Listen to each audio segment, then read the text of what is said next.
Good morning, you may be seated.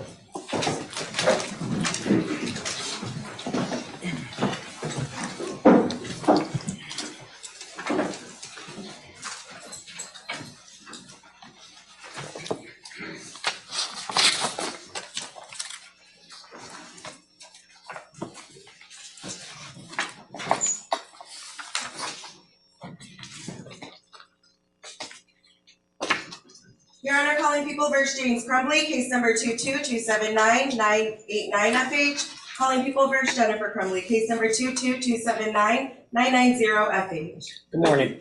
Good morning. Mark East on behalf of People. Karen McDonald on behalf of the people.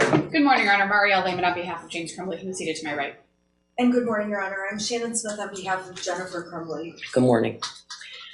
You may be seated. I want to tell you that I became ill last Friday, and I've been taking medication for the last 5 days. I feel fine. My doctor says I'm no longer contagious, but I have a lingering cough that is sure to annoy everyone in this room.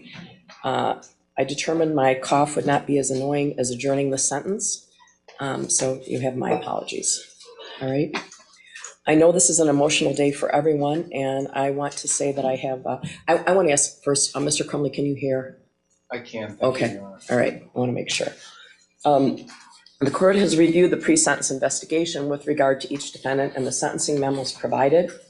With regard to defendant Mrs. Crumbley, have the prosecutor, Ms. Smith, and defendant Mrs. Crumbley had the opportunity to read and discuss the pre-sentence report? I have had the opportunity to discuss it with my client, and we do have a few objections. Okay, you're There's getting, one correction. you're getting ahead of me. Sorry. All right, it's a little unwieldy with everyone here, but I just want to make sure that you went over the pre-sentence report. The prosecutor has had that opportunity as well, correct? Yes, sir. Thank you. All right. And with regard to defendant Mr. Crumbley, have the prosecutor, Ms. Lehman, and the defendant Mr. Crumbley had the opportunity to read and discuss the pre-sentence report? Good morning, Your Honor. I have had the opportunity to review the pre-sentence investigation with Mr. Crumbley. All right. And then with regard to defendant Mrs. Crumbley, do you have any corrections, deletions, or additions, both the prosecutor as well as defense counsel? But you may go ahead. Thank you. The only correction we would have, Your Honor, is that actually on the very front face sheet, it indicates that Ethan Crumbley is a co-defendant, and I would ask that he be taken off in that regard. Well, he's not, I think probation has addressed, I've discussed this with probation. Ms. Wheeler, what is your suggestion with regard to the pre-sentence investigation? He clearly is not a co-defendant. That's correct. And in the PSI, he's listed as a related defendant, which is the best phrase we could come up with. But I'm comfortable if we want to move that to a condition 9.01. Okay. And then it would list him as a co-defendant, but it would still request a no contact order. Okay, are you each satisfied with that? He's a related defendant, correct? I'm satisfied with that, but I would ask the court to hear our objection as to the no contact provision later. Sure. Thank you. Sure. All right. No other corrections, deletions, or additions, correct? Correct. All right. Not for Mrs. Crumbley. Thank you. All right. Prosecutor, with regard to the pre-sentence investigation, with regard to Jennifer Crumbley, are there any corrections, deletions, or additions to the pre-sentence investigation? No, yes, thank you. All right.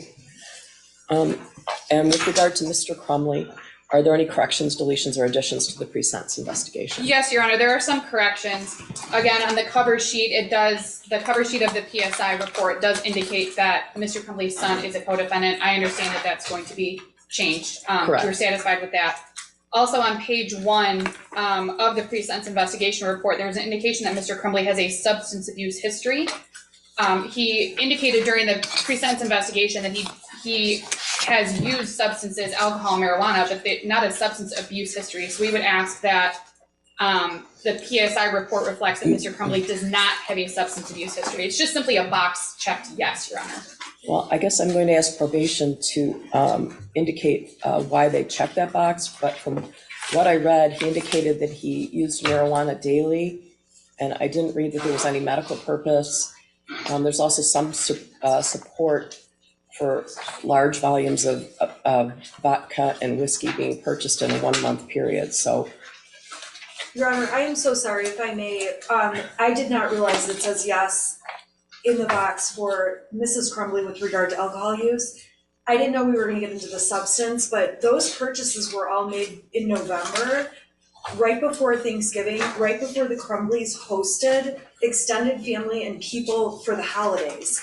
So to use those receipts that the prosecution attached in their memo that were not even part of trial, is unfair, and my client also denies having an alcohol abuse history. Well, they were part of the trial because I excluded them. Right. No, well, the alcohol purchases, you had excluded the photographs with the alcohol bottles. I believe 2 years ago, there was a request by the prosecution to introduce evidence that the Crumbleys had made large volumes of purchases at a liquor store close to their home. And I don't think at the time the prosecutor was able to link those party store purchases to alcohol. So at that time, 2 years ago, I believe I excluded that at that time. But I'm going to allow the prosecution as well as probation to address that. Just on the last comment from the court judge, that's correct. I think it was June of 2022.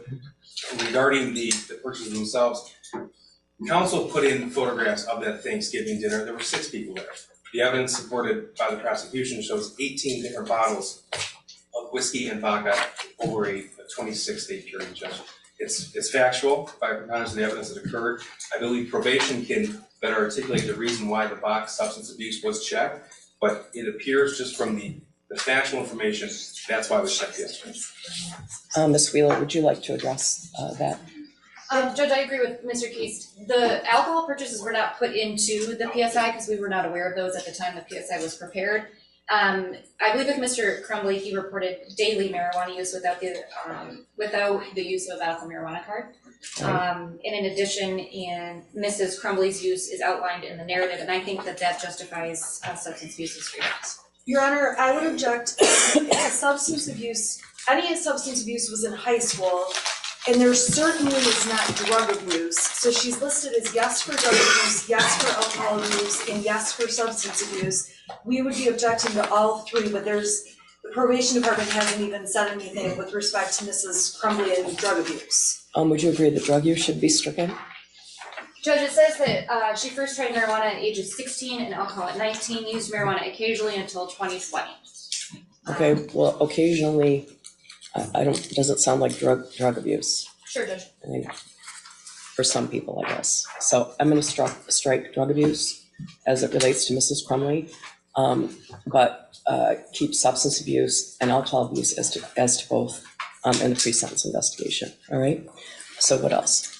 Yes, Your Honor. Also, and this is a little nitpicky, Your Honor, but on pages 2 and 3 of the basic information report, it lists the sentencing date as April 9th, 2024 at 12 a.m. Obviously, the court is not open at 12 a.m. We would just ask for the correction Well, I would tonight. be if I could. Okay. I know you would, Your Honor. Yeah. All right.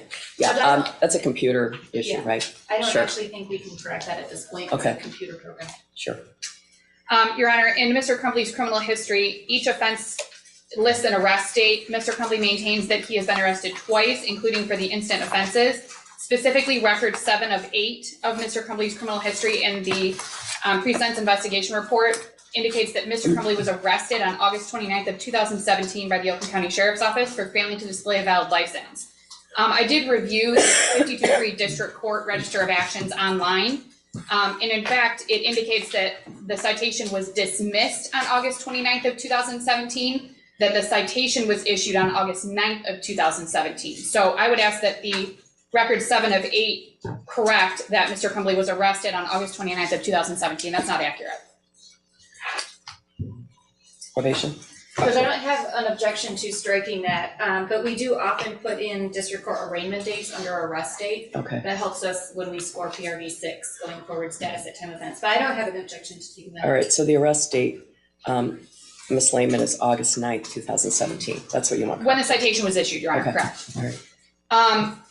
As it relates to substance use, Your Honor, and I should have said this a few minutes ago, in the PSI report, it indicates that Mr. Crumbley was using alcohol and marijuana from 1997 to 2021, but that's not accurate. During the pre-sentence interview, Mr. Crumbley was asked when he first used alcohol and marijuana, and he indicated it was 1997. So I would just ask for a correction, that it wasn't used that whole time, that it was a first use, and that it was, and then Mr. Crumbley, first used marijuana at 21, then not again until it became legal in Michigan, I believe is what the indication was during the pre-sentence investigation.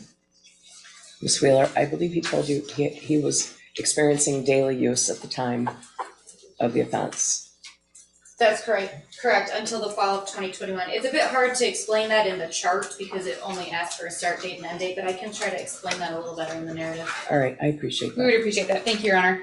And the last one on pages 33 and 34, there were statements alleged to have been made by Mr. Crumbley to a therapist on March 18th of 2024. I did speak with Mr. Crumbley regarding those alleged statements that were included in the pre-sentence investigation report, and he denies making the statements that he was experiencing sadness, depression, anxiety attacks, or any of the symptoms listed in the report. The interview was conducted by video, Your Honor. It was a video call, so there was significant difficulty in communicating, but I would ask that those statements be stricken as Mr. Crumbley indicates that they were not said. I have no further corrections after that, Your Honor. Ms. Wheeler, any comment on that? Judge, they are in the mental health records. I could put in a statement that Mr. Crumbley disputes this as a narrative and then explain that there were issues with communication during the video visit. Are you satisfied with that? I'm sorry, Your Honor. Are you satisfied with Ms. Wheeler's suggestion?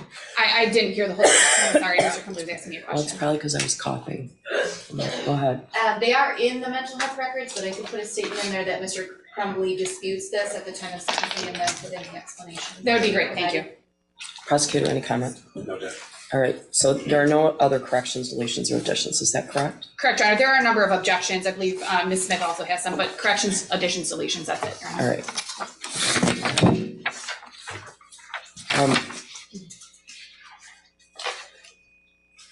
I want to point out that each defendant has a right to and will receive an individualized sentencing in this matter. I want to confirm, because the victims impacted are the same, the court felt it would be in the best interest of the victims, the defendants, and also judicially efficient to hear all of the victim impact statements at the same time. I want to be sure that neither defendant has any objection to that. No, Your Honor, that's fine, thank you. No objection, Your Honor. All right.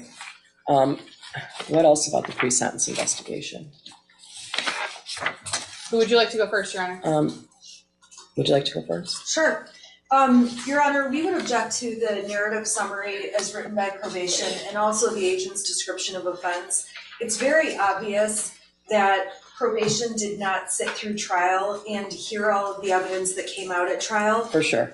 There is a number of mistakes and it is so biased that I would just make sure that ask the court to ask them to, there's so many mistakes. I mean, I could be on the record for 10 minutes going on with them, but the narrative is just not accurate. So I would ask the court to keep that in mind and make a note of that. Is the information gleaned from the police report? That's how a pre-sentence investigation is normally done.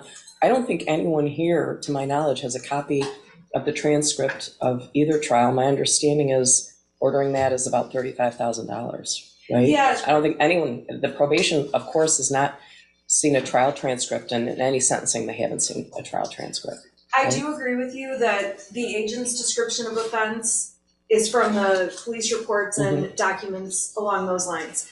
However, the narrative summary of what was proven at trial, identifying 5 things against Mrs. Crumbley, is simply inaccurate. Those 5 things are pointed out in my memo.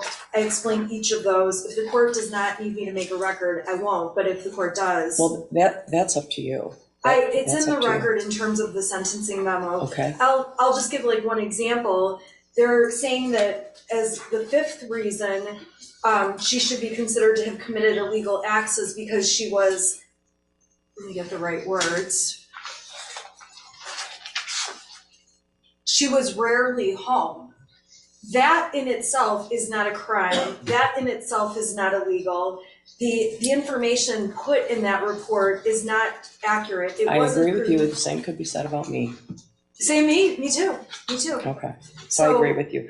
But I guess where we're getting our wires crossed here is that Ms. Wheeler, and in every pre-sentence investigation, probation takes information from the police report. Like Ms. Wheeler didn't make it up herself, and she of course did not have the benefit of the trial transcript either. Also, the trial transcript does not include all of the information ever. by necessity of the rules of evidence, right? I understand. The only reason I bring it to the court's attention and make the objection is because this is a document that will follow Mrs. Crumbley, and it's important that it's accurate. So I just want to make the objections for the record. All right, what else? What else from you, Ms. Smith? Did you want me to go into the objections on the scoring and the objection on the no contact order, or would you like to first? I believe that Sister has a similar argument regarding the narrative summary and agent's description in her PSI as well. Would you like to address that before the sentencing guidelines, or? I can, Your Honor, if you'd like. I did submit the sentencing memorandum, which does more fully outline what my objections are. However, Your Honor, in reviewing the over 14-page narrative that was provided to the court in the PSI report, it's obvious that it at least appears to myself, Your Honor, that narrative was mostly written after Jennifer Crumbley's trial.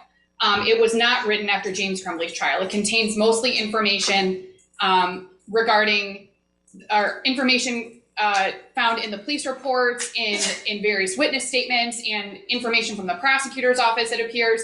And I'm objecting to it because it is not specific to Mr. Crumbley. It's not accurate. It contains information that was not admitted at trial. It contains information that was not evidence during Mr. Crumbley's trial and shouldn't be held against him for the purposes of sentencing. Well, I guess I agree with you. Ms. Wheeler is always very thorough, and I'm not surprised that there's a 14-page narrative. That information is taken from the police report, and I'm aware of that. I believe that the Department of Corrections always does it in that way. I don't think that there's anyone here, I could be wrong, who's read a trial transcript. I don't know, maybe someone has excerpts of it, but the trial transcript will take a very long time. The pre-sentence investigation is never based on the trial transcript. So I suppose it would be appropriate to include in the pre-sentence investigation that the narrative in the pre-sentence investigation is based on the police reports submitted in this matter, which are numerous, correct, from many different agencies. That's correct, Your Do you Honor. have any objection to that? No, Judge, just one comment as far as the PSI. This court indicated every single PSI utilizes the police report and other information to compile the narrative information. Correct. The court sat through the trial. The court to make the appropriate record when the sentence is handed down. The jury found these facts to be true. I dispute the characterization that the PSI is riddled with inaccuracies. I believe it to be accurate. And Ms. Wheeler obviously reviewed all the cell phone records, and those were included. Judge, you made certain rulings throughout the pendency of this trial, as you alluded to earlier. You have all the information. It's readily available to you. Nothing needs to be extracted from the summary. I have no objection to a statement in the PSI indicating that Ms. Wheeler drew information from the narrative or police reports. That's fine. Like I said, it happens in every single case. But I do dispute the characterization. But I understand the court is going to issue the sentencing individual to the offense and the offender based upon the record. Correct. So we'll add that. Thank you, Your Honor. It does, in the report, it does indicate a number of reports that Ms. Wheeler relied on in writing the narrative, and then it says, and other evidence. And again, some of the things that are listed in the narrative were not evidence in James Crumbley's trial, specifically the over 2,000 pages of text messages or messages between Mr. and Mrs. Crumbley, in addition to other messages between Mrs. Crumbley and her son and things of that nature. So I'm asking for those corrections. We could use a different word. And Judge, again, as the court has stated, it's the same police reports that are used for each. And I do believe it's very clear in the PSI that they are conversations between Mrs. Crumbley and someone else. It certainly doesn't say Mr. That's correct, Your Honor. I'm just ensuring that Mr. Crumbley's PSI is specific to Mr. Crumbley I and that the understand. court is considering that. That's why I'm making the objections I'm making, Your Honor. All right, I appreciate that. Thank you, Your Honor. Okay, what else? Anything else about the pre-sentence investigation besides the sentencing guidelines, right? Aside from the sentencing guidelines, the other objection relates to the no contact provision proposed between Mrs. Crumbley and Mr. Crumbley, and I'm arguing on behalf of Mrs. Crumbley, obviously, and between Mrs. Crumbley and Ethan Crumbley. This is a family. They have despite even having felonies on their records, they have a constitutional right to be a family. unless the prosecution can articulate a reason that is valid and surpasses a certain standard to allow, to disrupt the family from being able to have contact with one another. Let me give you some information that I didn't previously have. I've consulted with the probation department, the Michigan Department of Corrections. They have indicated to me that if Mr. Crumbley and the shooter are in prison, the Michigan Department of Corrections will categorize them as enemies. And I put that in quotes. The reason being that they will not, it'd be like two brothers or someone like that. They will not, they're characterized in that way, so they will not be housed in the same facility. So there is that factor. I think the other difficulty I'm having is that I got your sentencing memo at about 4:32 on Friday, and Ms. Lehman's I got over the weekend. So the prosecutor didn't have a chance to respond to that. So I'm not clear if there's, I guess I'm going to ask if there's any objection, or if you'd like to file something supplementally. I've honestly never faced this issue. So I don't know. I can just respond, my own response to this is that we're asking that these defendants be treated like any other defendant Okay. in the Michigan Department of Corrections. All right. And it's my information that because they are co-defendants, the no contact will be in place. And because the shooter is a related defendant, no contact will be continued.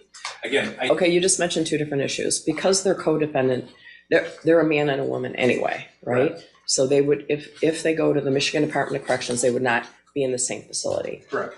Co-defendants are traditionally not housed together. There's that issue. She's asking about a no contact order between Mr. or Mrs. and the shooter. So I don't know what your position is on that, or if you have any legal authority to support your position. If you want to respond to it later, I have frankly never faced this issue. So. Well, yeah, that's probably true, Judge. And as the court indicated, this was objection was made recently. I don't have anything at the ready as far as legal authority regarding that. My information is only from Michigan Department of Corrections, and the reason why they put the no contact in place, and that is because of the nature of this crime and the fact that they are related defendants. Again, we're not asking for any special treatment one way or the other. We just want whatever the Michigan Department of Corrections would do in any other case. All right, well, would you like to respond, Ms. Wheeler? I think you are the one who told me about the enemy status in quotes that would be maintained. Yes, Judge, and there's certainly no guidebook for this situation again. Those I are my wish there thoughts on was. why I recommended the no contact order, but certainly the court can issue what they want. It was just my thoughts. Would you like to respond? If not, I don't see a reason to have a no contact order at the moment. If the Michigan Department of Corrections was able to tell me of a reason to have a no contact order, I would consider it. I know you haven't had a chance to respond, but at the moment, I can't think of a reason for a no contact order. If the three of them are all in the Michigan Department of Corrections, it would then be up to the Michigan Department of Corrections. But should I be ordering that right now is what I'm asking. Is there legal authority for me to do it?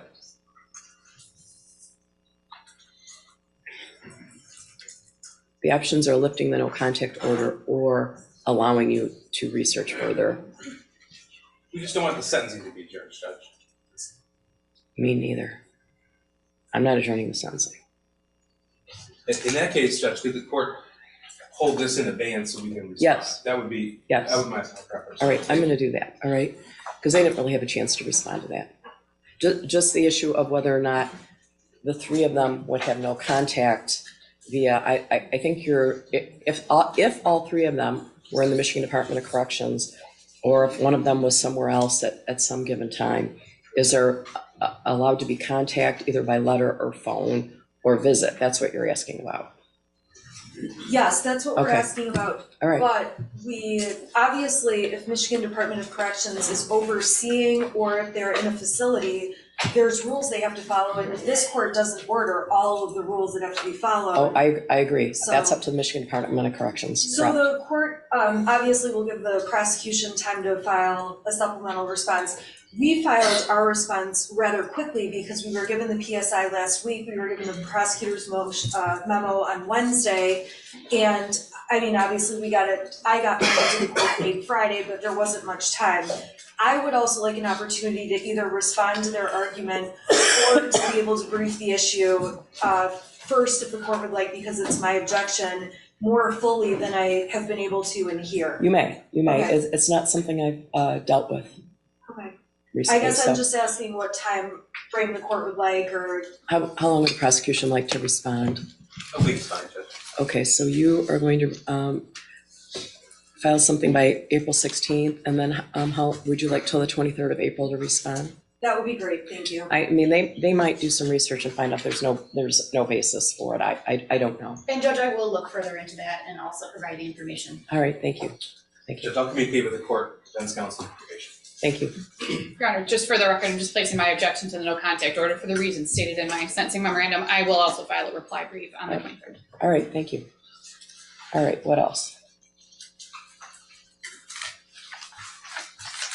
Your Honor, the remainder of the objections for Mrs. Crumbley are based on guidelines All scoring. right, sure, Would the court like me to? sure. Okay. Your Honor, Mrs. Crumbley is objecting to the scoring of offense variables 7, 9, and 13, all based largely on the same reasoning. And so those offense variables are scored the way they are proposed by Michigan Department of Corrections based on the number of deaths that resulted and based on the number of persons injured. And the problem with it is that Mrs. Crumbley was found guilty of completing an act of gross negligence or failing to adhere to a legal duty. But when the shooter got the gun and made the decision to shoot multiple people, that took any and all culpability for the number of victims and put it in his hands.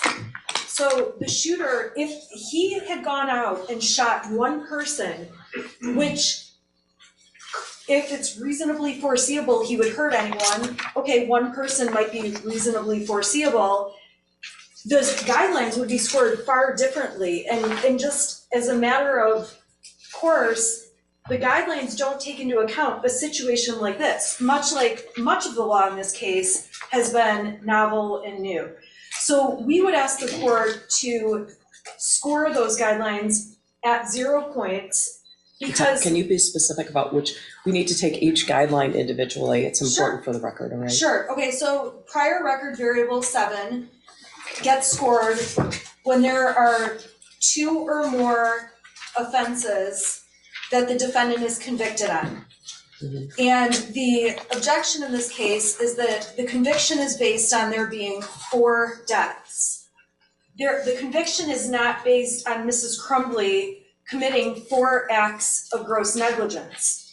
And this is a case where we have an intervening factor. We have an adult who was charged as an adult, sentenced as an adult to life without parole, who took everything out of Mrs. Crumbley's hands and made decisions himself. So to charge Mrs. Crumbley, hold it against her that there are 4 deaths, that part of it was not reasonably foreseeable to Mrs. Crumbley. Didn't the jury disagree with that? No, the jury found that the jury did not find 4 different ways to say that there was gross negligence. The scoring is based on the number of deaths. At the end of the day, the shooter could have gone and shot 1 person or 4 people or 100 people. The problem is that even if it's foreseeable that something was going to happen, when the shooter intervened and made the decision what he was going to do as an adult that was convicted and held accountable for each of those 4 deaths and everyone injured, it came out of control from Mrs. Crumbley. So we object to the scoring that she committed 4 offenses. I agree with you, the jury entered 4 convictions, but the basis of it was 4 deaths. And it's not 4 acts by Mrs. Crumbley. This is a very unusual case. Well, if there were specifically 4 deaths intended, she would be charged with homicide, right? Isn't that true? That would be true. But as with involuntary manslaughter, so if a person drives a car and ends up killing 6 people, there could be 6 counts, okay? But this situation is distinguishable because we have a different person who comes in as an adult, makes decisions, and takes any of what could be possible out of Mrs. Crumbley's hands. Okay, he wasn't an adult, he was charged as an adult. I- Isn't there a difference? Well, yeah, you're right. I'm saying though, he was charged as an adult, he was held accountable for those crimes. He made the decision on how many people to shoot. He went in and made intentional choices. My point is just that Mr. Crumbley and Mrs. Crumbley, and I apologize because I'm arguing for Mrs. Crumbley, but sometimes I'll mention both. The decision on the impact of this case was absolutely not in their control. It was not foreseeable. And that's the basis of the objection. Even if we respect the jury's verdict, they found that gross negligence took place. We respect that. That's fine. We get that. But at the end of the day, Mrs. Crumbley shouldn't be sentenced as if she controlled the fact that 4 people were murdered, or if the shooter had shot 100 people. That's the objection, and this is a unique issue. It's a unique issue in that there is not case law, and it's going to be a matter of first impression. Ms. Lehman, do you want to weigh in on this PRB 7? I would, Your Honor. I also am objecting to the scoring at 20 points. I do believe that the proper score is for 0 for reasons similar to those that Ms. Smith stated. This is not a case where there were 4 separate grossly negligent acts alleged. It was one grossly negligent act. And quite frankly, we don't have the jury here to ask them what they found or if they found that there were multiple grossly negligent acts. There were 4 counts for the 4 deaths of the students. And Your Honor, I understand that having these conversations, I'm not trying to be callous to anyone, Your Honor. I know.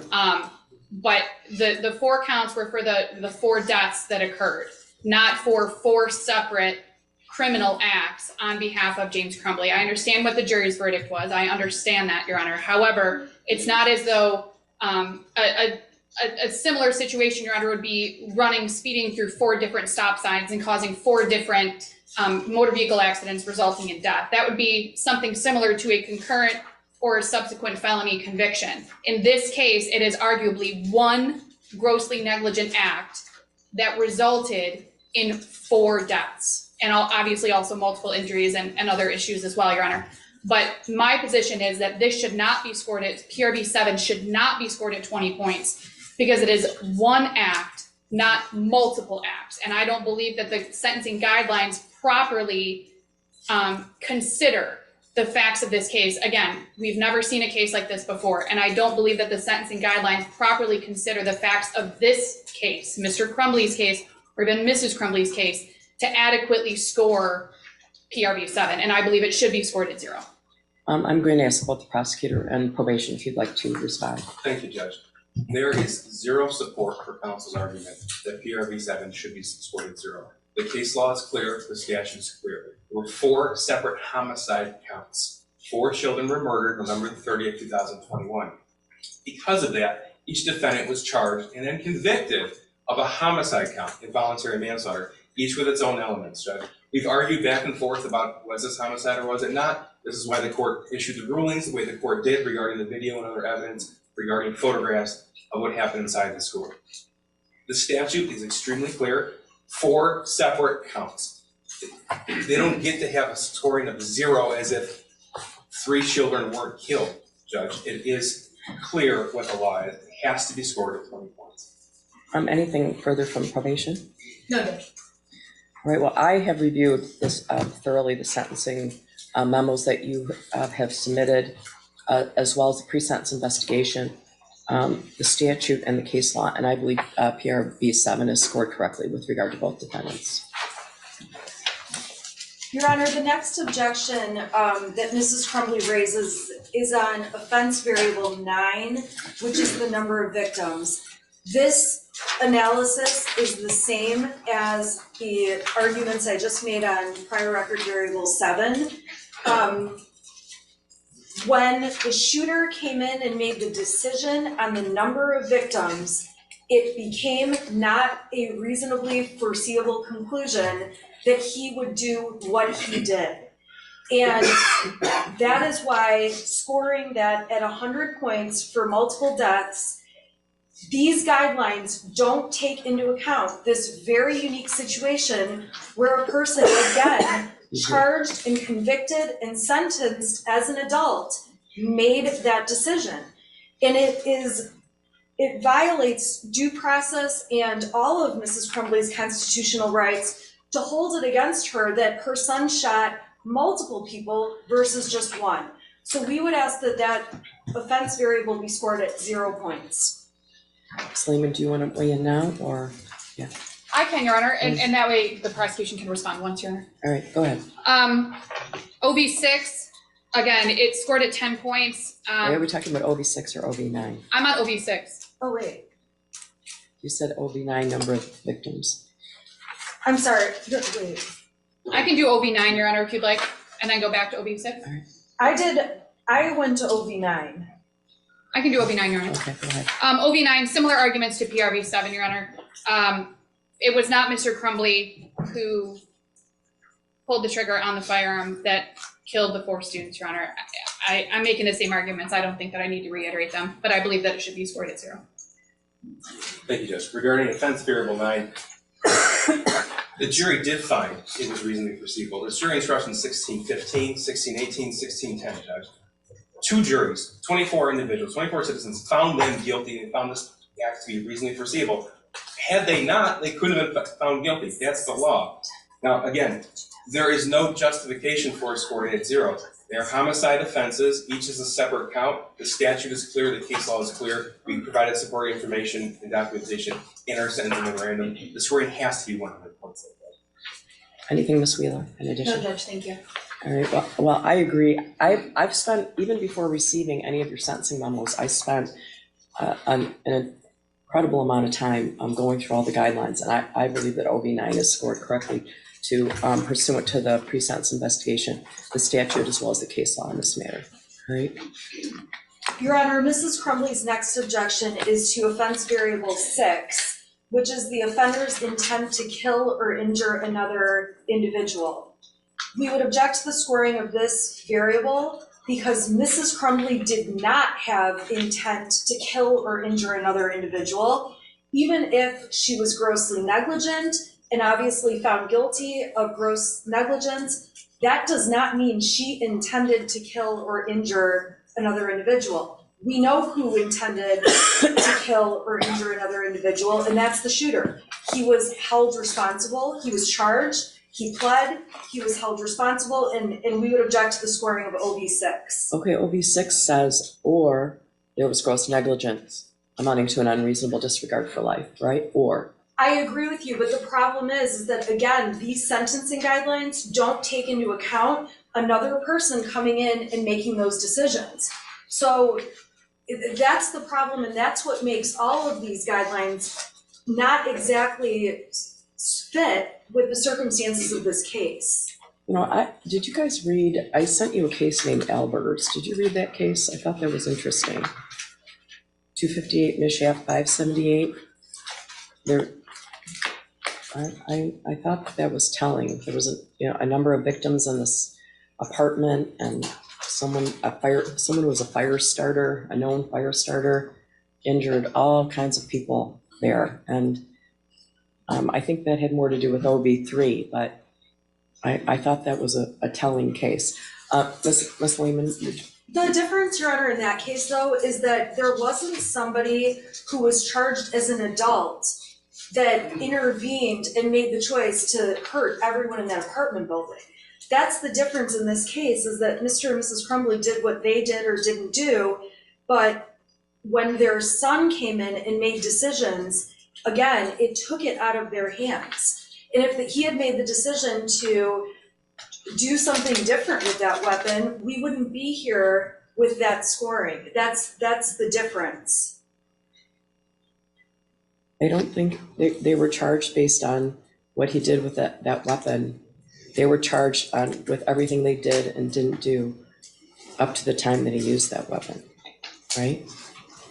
What he did from the moment he started shooting is not really the crux. I agree with you, and that's why the problem is that because he got involved, the offenders in this case did not have any intent on their part, and so it just makes it very distinguishable from any other case of involuntary manslaughter. It complicates it enormously, and it really does become an issue of first impression in this case. Ms. Lehman? Yes, Your Honor. For OV6, it's currently scored at 10 points. The defense, Mr. Crumbley, requested it be scored at 0 points. The prosecution asserted 2 separate theories during trial, which were both read to the jury. We don't know which theory that the jury relied on. If they all relied on the same theory, if they all relied on different theories, if half of them relied on one and half of them relied on the other. Unfortunately, Your Honor, we don't know the answer to that. So the issue that we have is that there are 2 theories under which Mr. Crumbley could be convicted during trial. We know that he was convicted because we're here at sentencing, but neither of them takes into account the fact that there was no evidence presented that Mr. Crumbley was aware of what his son was planning. There's the guidelines, and specifically OV6 doesn't take into account that there was no evidence presented during the trial that Mr. Crumbley was not aware that his son had obtained access to any firearms in the home. And again, for these reasons, it's the intent. I understand that gross negligence is a part of the scoring, Your Honor. However, it's disregard for human life. There was no evidence presented that James Crumbley had disregard for human life, whether it's believed he was grossly negligent or not, Your Honor.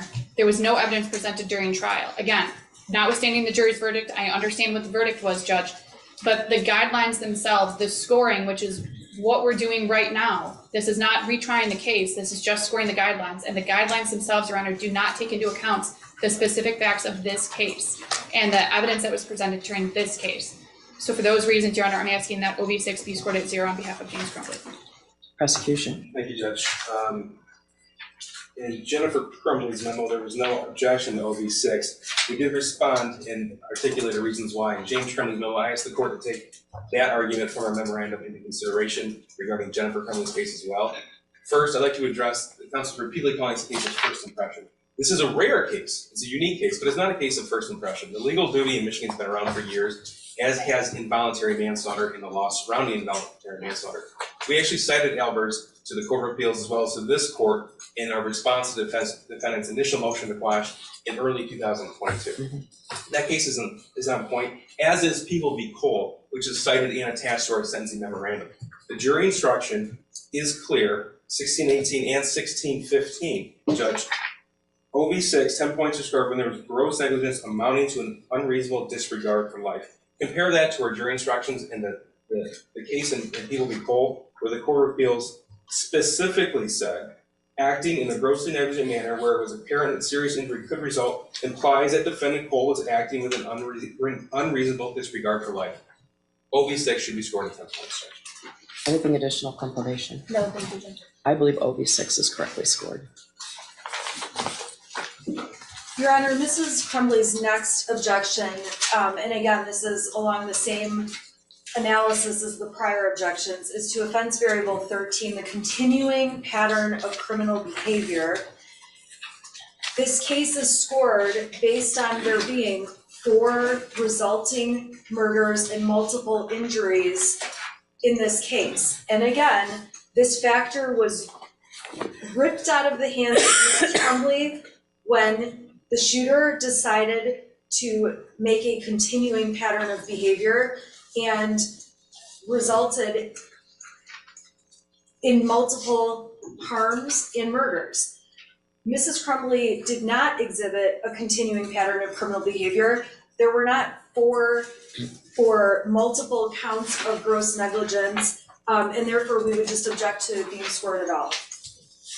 Ms. Lehman? Yes, Your Honor. For OV13 for Mr. Crumbley, a single felonious act cannot constitute a pattern. People versus Carl, 322 Mishap 690, is a Court of Appeals case which indicated that a defendant's multiple convictions for reckless driving causing death or serious impairment arose from his single act of driving recklessly. He had passengers who were injured. There was at least one death that occurred. The Court of Appeals found that it was error to score OB 13, even though the driver of the car, who was the defendant, struck and killed someone, and passengers in the defendant's car were seriously injured. So, Your Honor, this would be something similar. This is arguably one act that resulted in 4 deaths. This is not 4 separate acts. Going back to my discussion, and I believe PRV 7, Your Honor, running 4 different stop signs. Those are 4 separate and distinct acts resulting in injuries or deaths. In this case, we don't have that. It is arguably one grossly negligent act that resulted in 4 deaths. And Your Honor, I'm not in any way trying to minimize that those students were killed, Your Honor. But in scoring the points, it's currently scored at 25 points for the 4 deaths and not 4 separate acts. Those 4 separate acts were committed by Mr. Crumbley's son, based on, according to the jury, his one act of gross negligence. And again, we don't know what act the jury relied on. We don't know if they believed that there were multiple. We don't know, quite frankly, Your Honor. But there aren't 4 distinct acts, 4 separate acts of gross negligence that resulted in each of the 4 deaths of the students. So again, Your Honor, for these reasons and the reasons that I stated in my memorandum, and I do cite additional case law for the court, I believe that OB 13 should be scored at 25 points on behalf of James Crumbley. Well, I did read the I'm sorry, 0 points, Your Honor. I did read the case law in your briefs, but I think there's some more recent case law provided by the prosecution in their brief. I don't know if it's Herman or Gibbs. Do you want to respond? Yes, Judge, briefly, thank you. First of all, OB 13 does permit the court to score 25 points when the incident occurred on one day. There was substantial evidence presented to the jury to show this was not one isolated act. Gross negligence occurred over a period of time. There was absolutely a pattern of gross negligence that culminated in the shooting on November the 30th, 2021. Just off the top of my head, buying the gun, not locking the firearm up, not taking him home when asked, not asking him about the gun on November the 30th. Not reacting in a variety of different ways when shown that math worksheet November 30th. There wasn't one single act of gross negligence. It occurred over a continuum. We presented evidence in the Jennifer Crumbley case from March 2021 till December of 2021. In the James Crumbley case, again, March from 2021 to December of 2021. What were the period of those 8 months? Judge, there were a number of acts for this court to rely upon. We do believe that OB 13 is appropriately scored at 20. Anything else from probation? Again, I have reviewed all the PRVs and OVs and the case law and the statute, and I believe it's correctly scored. Your Honor, the next objection Mrs. Crumbley has is to offense variable 19. This is a different type of argument than the prior argument, so I just want to let the court know. This offense variable is to be scored when a defendant interferes with or attempts to interfere with the administration of justice. And the reason this was scored against Mrs. Crumbley is because of the claim that she tried to run and tried to avoid arrest.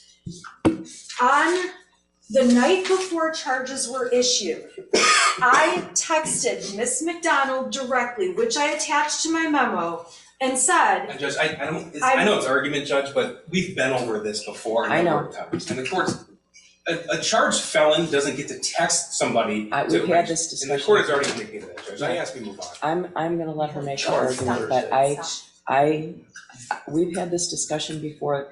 Law enforcement does not have to ask for permission to arrest someone. If I have an outstanding warrant, one of these deputies could come up to this bench right now and cuff me. I understand that, but what the prosecution has done is put together a false narrative that's been repeated by the media over and over and over, and it's been repeated in court. Ms. McDonald is the one who said they were in an industrial building. She's the one who used the word abandoned. It was a warehouse, a non-retail place that was closed at night. Right? It was not a warehouse. It was a building that had businesses in it. It was a non-retail building. No, there are retail businesses in there, and there are businesses in there that are not retail businesses. Either way, it was not an abandoned warehouse. Okay. Okay, and then the prosecution argued and put on the record. I guess it's hard for me to understand why it matters whether it was abandoned or not. Okay, because the narrative the media has played over and over and over repeats inaccurate information. And I can't control the media, trust me. I understand. However, the prosecution also stated falsely and knowingly falsely, based on the fact they had a video of when Mrs. Crumbley and Mr. Crumbley were found. The prosecution claimed they were crouched near a mattress, which is just not true. They were laying on a mattress. Right. At the time, though, they made it sound like they're crouching and hiding, and the media reported that over and over and over, and that has been a major problem throughout this case, and why I asked this court for a gag order. And we were thankful for the gag order. It did eliminate some more of the narrative coming out. But the prosecution very successfully painted this picture of people on the run. Meanwhile, Ms. Lehman and I can't do anything more to get our clients turned in. We are desperately calling the prosecutor's office, filing appearances with the court, making arrangements. Our clients are being threatened so badly, they are terrified to just go walk into a jail where everyone is looking for them in Michigan. We plan to be with them as their attorneys, and it's complete garbage that the prosecution has been able to carry this narrative out through trial. And that's why I did attach my text messages to Ms. McDonald letting her know. All she had to do was say, I am charging. She did not let me know. She does not have to do that. It's a professional courtesy that most prosecutors do. It just is. Not in a case like this. Evidently. Ms. Lehman? Because, well, there's different arguments for each defendant. That's correct, Your Honor. They are different arguments. Okay. So I just want to address this briefly, Judge. First of all, this court may recall the text messages that the court allowed to be admitted in the Jennifer Crumbley case. At 11:16 p.m. That's correct, Judge. Text message between Shannon Smith and the defendant. Mm-hmm. We're hiding out. We may have been found. And then the response was, oh shit. Judge, I object. That's not That's what it was. admissible that evidence. Came, right, but that was not texted by Mrs. Crumbley. Okay, well. She was already asleep. Okay, here's the problem with that. Because the evidence has shown, both of the defendant's sentencing memos address the arrest in Detroit. You've suggested on numerous occasions that the prosecutor was required to make arrangements with one or both of the defendants to turn themselves in. I know that in circumstances where someone is charged with a retail fraud, something like that, you might get a come-in letter. They're not required to do it. Do we all want things to happen the nice way? Sure, but it's not true. Law enforcement is not required to ask permission to arrest people. The fact of the matter is the charges were announced at noon. They knew about the charges. You knew about the charges, right? Not until after the press conference. At noon. And then we Okay, were trying to it's make my dime. arrangements. It's my dime. Sorry. They do not have to make arrangements with you. I know that's the nice way. That's the safe way. The fugitive apprehension team was in contact with you. The defendants were aware and did not turn themselves in. They went to a non-retail establishment in Detroit and hunkered down. It's unclear to this court, to this day, whether they intended to flee the state. But the fact remains that they brought the circus to the city of Detroit. They did. There's also been testimony by Mrs. Crumbley and an allegation by Mr. Crumbley in the sentencing memo that the defendants were not avoiding detection in that building. That allegation flies in the face of the testimony at each of the trials. We had testimony from Luke Kirkley. He testified that he made eye contact with Mr. Crumbley in the parking lot. He went back into the building. We see that on the video at the art studio building, industrial building, whatever you want to say, that the defendant, Mr. Crumbley, followed Luke back into the building just after that. Luke immediately called 911 at 10:43. I reviewed all the testimony in this area. The Detroit police arrived 20 minutes after that 911 call. There are texts from Mrs. Crumbley's phone at 11:16 p.m., despite the fact that she testified she took 4 Xanax, drank vodka, and was asleep by 11 p.m. That is simply not true. Numerous agencies, including the Detroit Police Department, Border Patrol, SWAT, the Oakland County Sheriff's Department, and the Oakland County Fugitive Apprehension Team descended on this industrial building. The Detroit SWAT team entered the building at midnight and started breaking down doors with a steel ram. They started on the second and third floor. They obtained a key to the door where the defendants were on the first floor an hour and a half later. The suggestion that the defendants were asleep and did not hear this is highly improbable. Thank you, Judge. The only addition I have to that is the court referenced the testimony from the trial judge, and I appreciate that because retired Sergeant Hendrick as well as Lieutenant Willis testified very clearly upon multiple questions. It is a sheriff's office function to trigger the fugitive apprehension team. It is a law enforcement function. It doesn't happen because of a request or a demand by the prosecutor's office. It's wholly separate and distinct. That was clear in the testimony. I just want that to be brought up. Thank you, Judge. Did you want to make a different statement about that? I did, Your Honor. And it's because I don't believe that Mr. Crumbley was assessed 15 points for OV-19 for the same reason as Mrs. Crumbley was. Mr. Crumbley was assessed 15 points for, it says in the guidelines, the offender used the force or the threat of force against another person or the property of another person to interfere with, attempt to interfere with, or that results in the interference with the administration of justice or the rendering of emergency services. Your Honor, I read that scoring to be scored because of the claims made by Ms. McDonald's office that Mr. Crumbley has made threats and threats of physical harm to Ms. McDonald over the phone at the jail. Your Honor, I'm disputing, and I have disputed, I did it during the trial when this was originally raised, and I've done it since then, that Mr. Crumbley has ever made a physical threat against Prosecutor McDonald.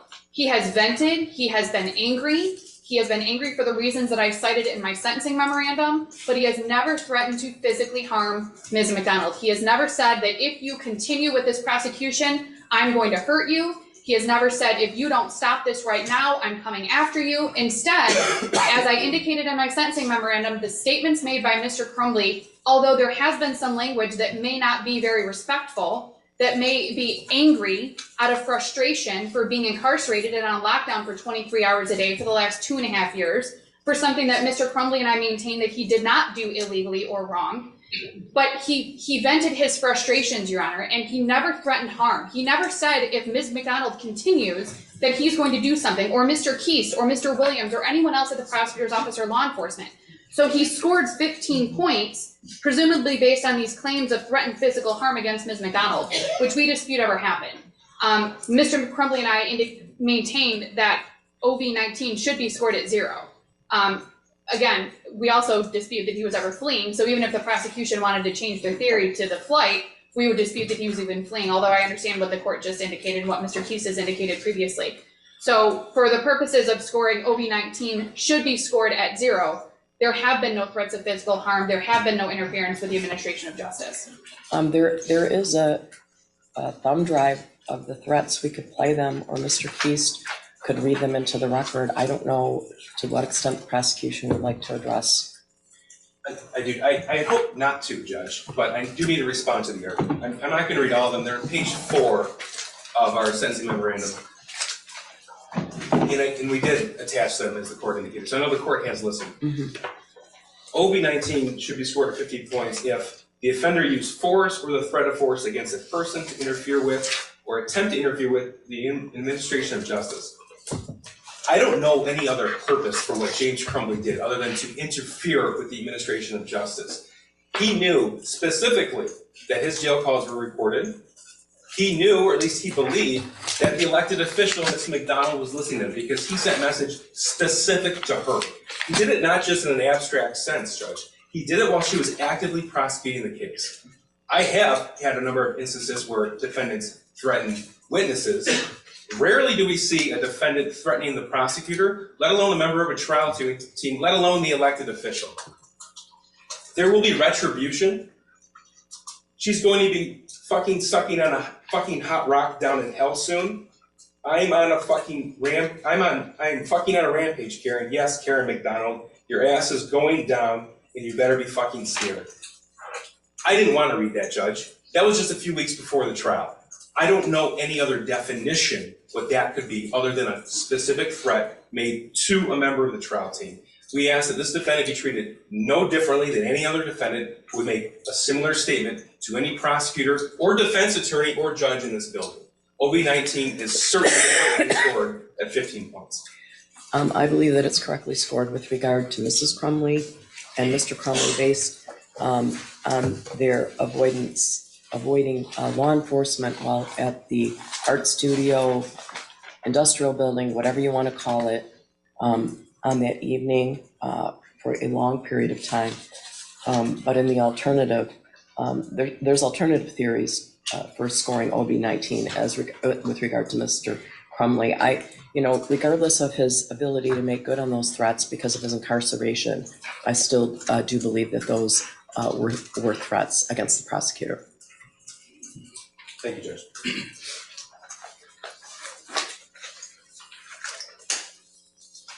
Your Honor, Mrs. Crumbley has no further objections to the scoring at this time.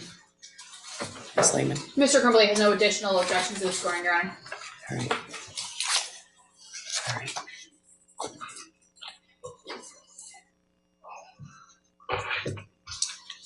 I have a number of written statements that were provided by various individuals.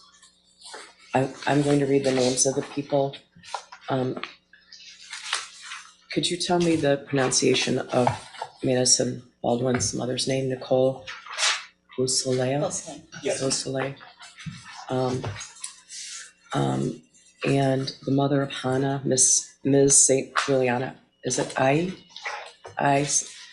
St. Juliana, Kristen Baldwin, Raina St. Juliana, Steve St. Juliana, Jill Suave, Molly Darnell, Danielle Krozek, Andrew Muska, Marla Lay, Olivia Upham, Renee Upham, Megan Gregory, Patricia Cunningham, Linda Russo. Those are individuals who provided written statements, and I have copies of those. I wasn't sure who had what statements, so they were scanned by my office and sent to everyone yesterday. I know that there are a number of individuals who want to address the court. I guess I should ask if at any time anybody feels like they need a break, they should tell me. All right? All right, so you have not objected, correct? Yes. All right. correct. Do you want to do that at this time? Could we take a break now, Judge? Yeah, do you- Before the impact statements? Yeah, do you need a break? I guess I would ask, you've had time to review the written statements, correct? Your Honor, we did get them late last night. I'm going to read over them during this brief break again. I have read over them once, but I'm going to read again just to ensure that there are no objections. Yeah, I didn't have reason to believe that you didn't have copies of them, but they weren't necessarily funneled to the probation department. Some of them were sent directly to us. I've gotten letters from people from across the country that were very interesting, so. Your Honor, may I say one thing regarding the victim impact statements? The victims are not in the courtroom required to provide their oral statement to us before they deliver it. Correct, And some chose to do that. correct. Some chose not to, based on our prior experience with the shooter sentencing. Sometimes they chose to submit it, and it was different when they delivered it. So I just want to make it clear that we, under the Crime Victim Rights Act, nor do I think it's appropriate, have any control or edit or of what they're going to say, because it's their impact statement. So Yeah, I understand, and I have gotten some written statements from individuals who I believe intend to make an oral statement as well. So, yeah, that's up to the individual. All right. Your Honor, with respect to the statements, initially, the defense for Mrs. Crumbley was concerned about the number of statements. We believe that the court can sort through what to take into consideration for this sentencing, and plus the court has lots of experience doing so.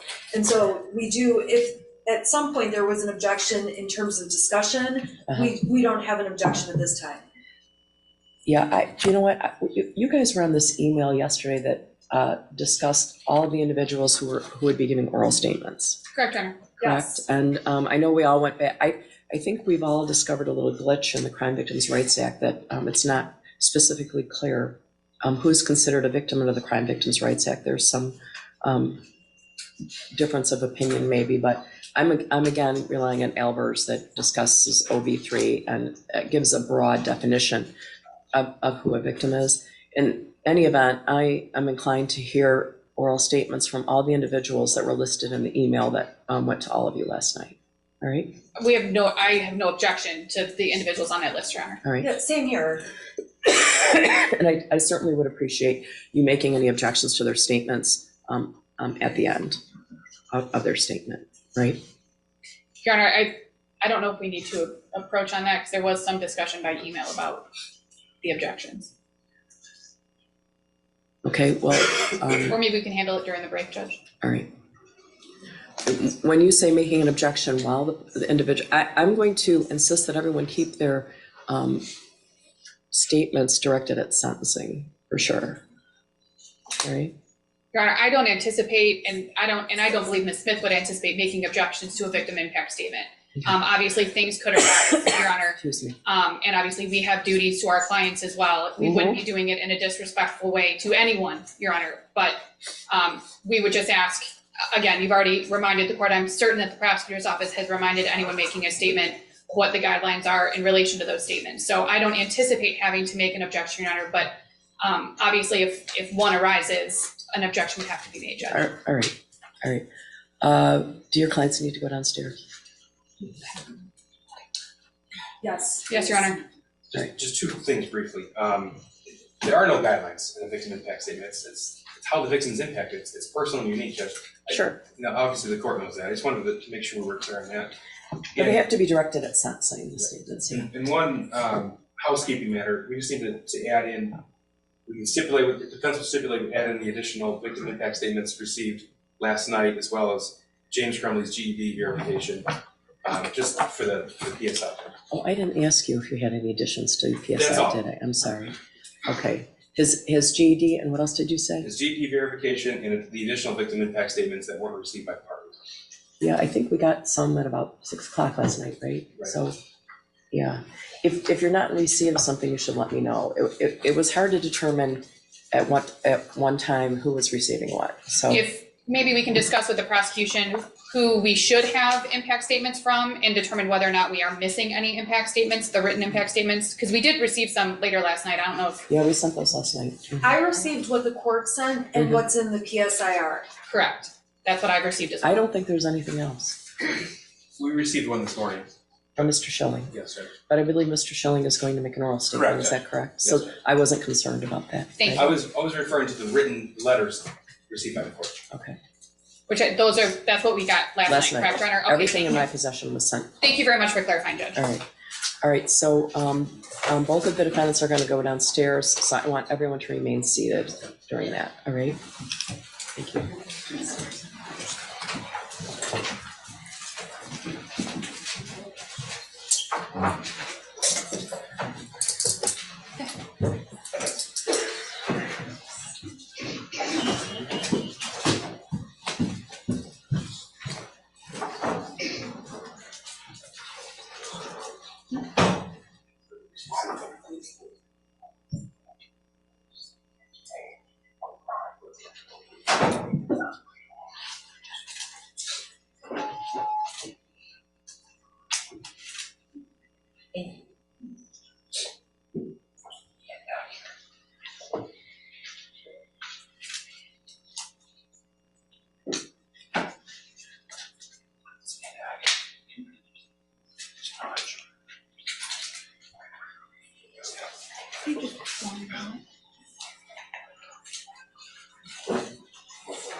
Lily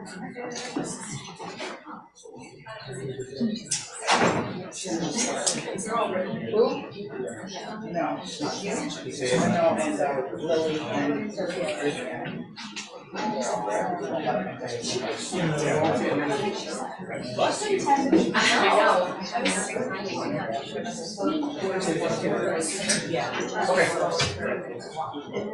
I'll send a message.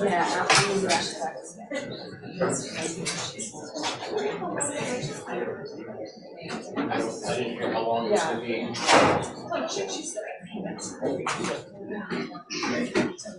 Long enough to use. It's like at least 10 to get it down and get it back up.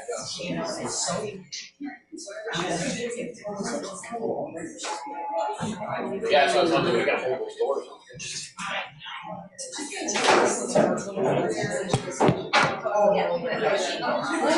Oh, yeah. I wish we could have kept the jury on the benches.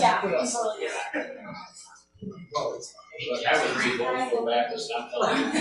Even those old pews were more comfortable. What's that? Yeah.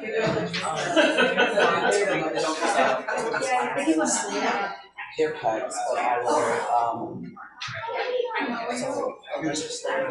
Yeah, I'll stay in here. obviously you can say it's really? So we're gonna try and go up there still? Yeah, let's wedge that door and keep it open, we sort of heat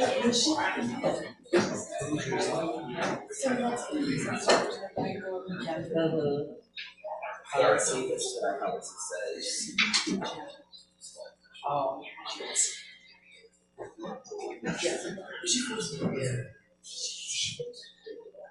Right. I did have some. Right. I think they're all. Well, yeah. She looked at him and then she looked crazy.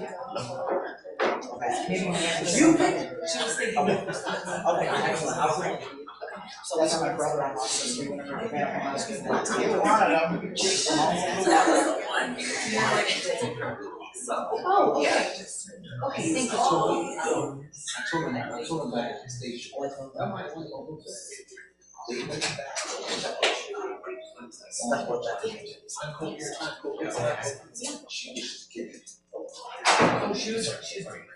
Can you send this one? Okay, all right. They told me, they said, I'm not intentionally blocking you. I can't see it. He's I'll send her. Because he goes, he's been down there. Because he also, and it's. Are you looking for the restaurant? Yeah. I'm gonna make a suggestion, make a left and over here, and no one knows about it. Oh, good to know. It's immediately outside. Of the,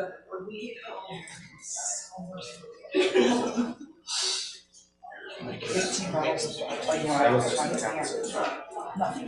That's about 15 feet. I work on your things. 6 feet. That's where we're gonna go.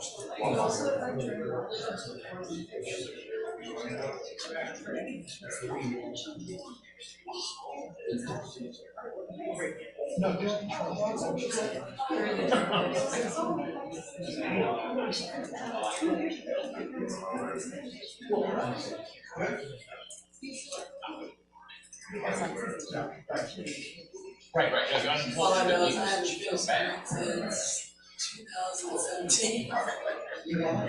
Finished, yeah. Always fall asleep. Or I just, just do that big drink. I used to not be, but I've become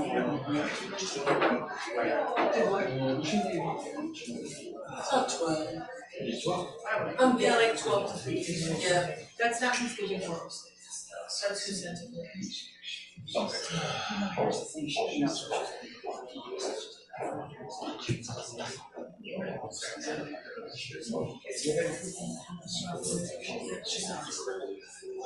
It's 20 grand.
Yeah, I know.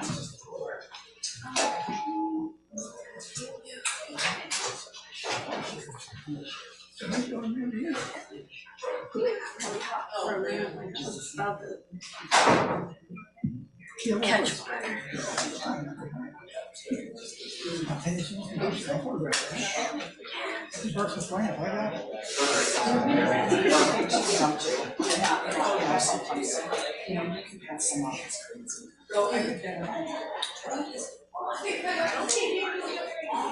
Yeah, I cried when I didn't have attention. Or answer screens, so I would definitely. I can't do this. I'd be like in tears. No matter what story you're writing, you still need to comment just because you don't have any more. I swear. Like, turn it into a fun problem. And I'm like, the story has nothing to do with this. It always goes back. It always goes back, like it says. It doesn't matter what. Because you don't have to. And I'm sure the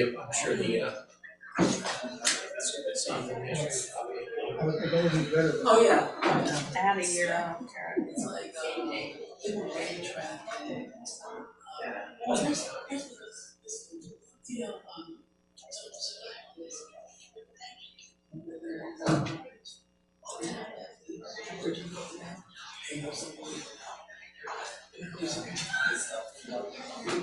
My brother sent me a video from Texas yesterday. 2 hours before the eclipse, they filled up the medians of the freeway, and then like 5 minutes before the eclipse, they just started parking in the lane of the freeway and getting out of their cars. why? They got the car going slow. No, it just, the medians were full, and then they just need more room to park, so they just started parking in the lane. Oh, so they're just gonna watch it from. Yeah, from the middle of the freeway. Yeah, you tell me, there's stretches of freeway that are just completely parked solid. Yeah, the next one, the next, eclipse time to retire. Hopefully we'll have self-driving cars by then. And that's not the travelers. When they were,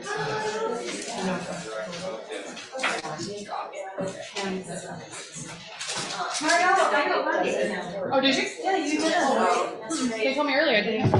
They told me earlier, I didn't have to be there, I wanted to take a step out. They're nothing if not thorough. What's that? They're nothing if not thorough. Yes, they're good. I don't mind being. I have no issue with thorough. That's the least. no, it sounds like they're gonna be. Did we object To what? movie 9 under my girl? I objected to it, and you jumped. Okay, I think we got, because I didn't sit in the lines, did you get one? Yeah. It's like, yeah. I could not listen to my voice. I didn't use this to draw.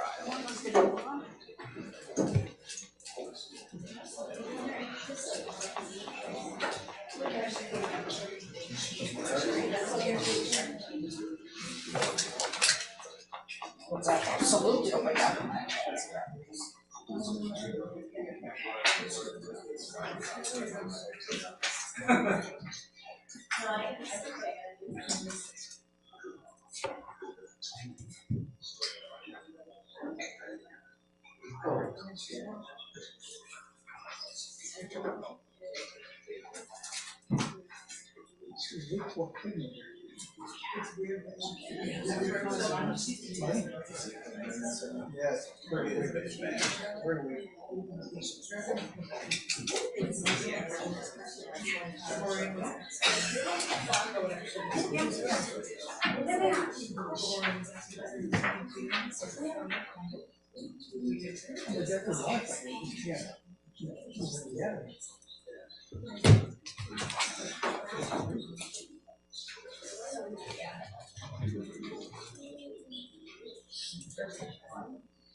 Hello.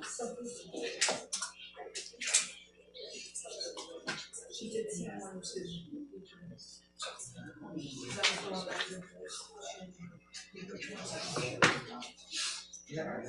Yeah.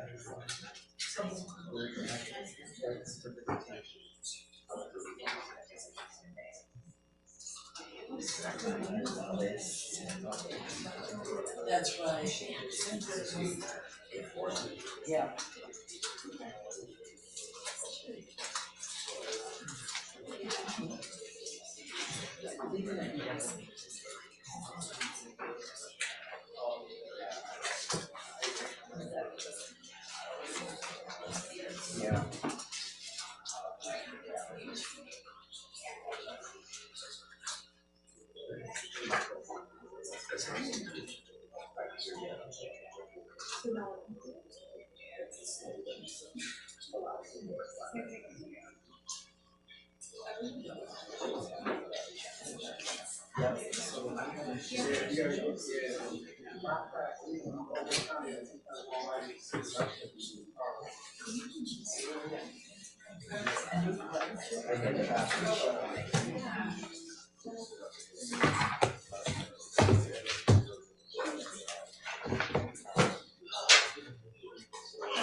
And you can't.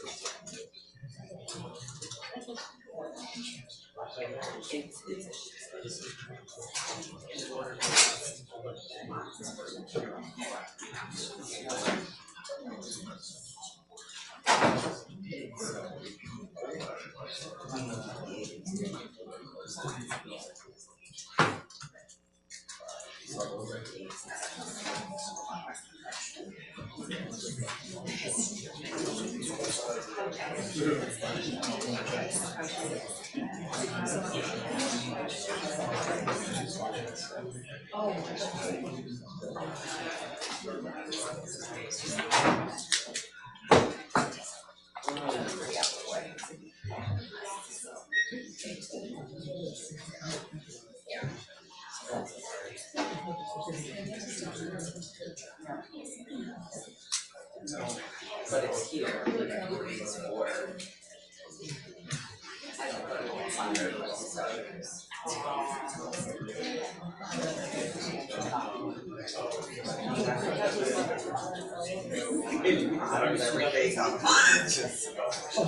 Yeah, yeah.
He is a bond child. Actually, hold on. Yeah. That's my me personally. That was very unnecessary.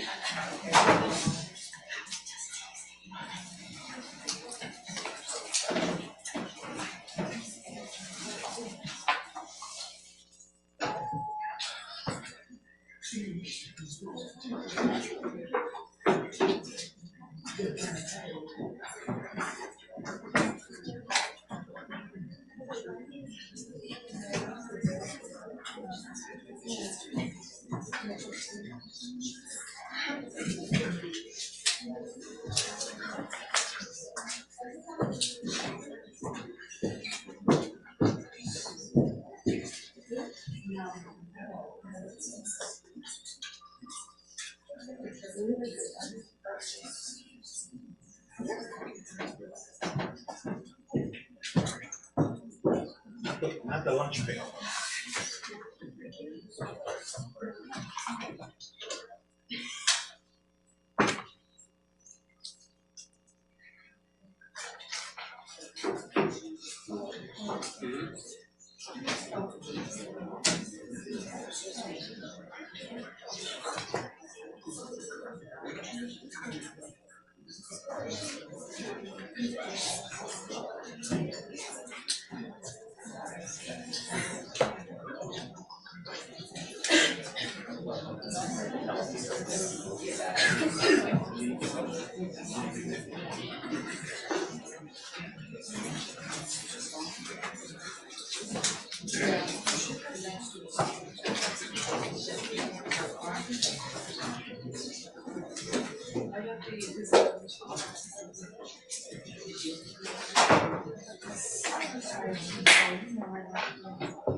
All rise.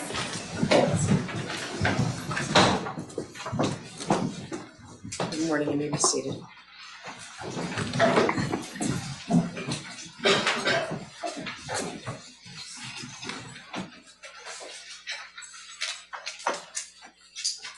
Recording in progress.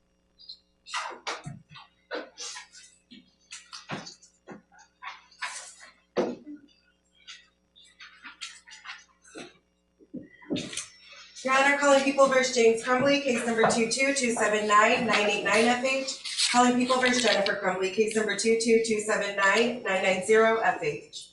Thank you. Good morning. Mark Case on behalf of people. Karen McDonald on behalf of the people. Good morning, Your Honor. Marielle Lehman on behalf of James Crumbley, who is seated to my right. And I'm Shannon Smith on behalf of Jennifer Crumbley, who's seated to my right. Good morning. Now we're going to conduct the oral victim impact statements, correct? Your Honor, if I could have just a couple of very brief moments. I neglected to make an argument on OB9 earlier. If the court could just allow me to make a very brief record, I would appreciate it. Okay, go ahead. Thank you, Your Honor. Very briefly, People v. McGraw 484 Mich 120 is a 2009 case which indicates that the sentencing guidelines and scoring of those guidelines are limited to the sentencing offense. Obviously, we have 4 separate counts in the information in this case. Mm-hmm. People versus Vanilla Machado, that's a hyphenated name, 489 Mich 412, is a 2011 case which states that you cannot aggregate offenses for the purposes of scoring. So where they're separate, in that case, it was assaults. They couldn't aggregate the assaults for the purposes of scoring, that each assault had to be scored separately. In this case, the score for offense variable 9 is 100 for the multiple deaths that occurred for the deaths of the 4 students. Mm-hmm. I'm objecting to the scoring of 100 under Bonilla Machado because each death is supposed to be counted separately and individually and not aggregated for multiple deaths. And that was the only objection I wanted to make. Mr. Keese, I'm going to allow you to address that. I think you already did, but. I did, Judge. Yes. Okay. If probation has anything to add to it for Ms. Wheeler, but All right. we've already made this argument. Ms. Wheeler, anything else? Judge, only the sentencing guideline manual states that you cannot aggregate victims of separate crimes, but I think the defense argued earlier that this wasn't a separate crime. And the shooting occurred in a span of 8 minutes. It was not one shooting and then a half hour later. It was a very quick procession. Excuse me, I'm sorry. All right, again, I believe it's correctly scored, but. Thank you for allowing me to make the record, Sure, Your Honor. no problem, no problem. All right, and then with regard to victim impact statements. Yes, Judge. Yeah, Sure.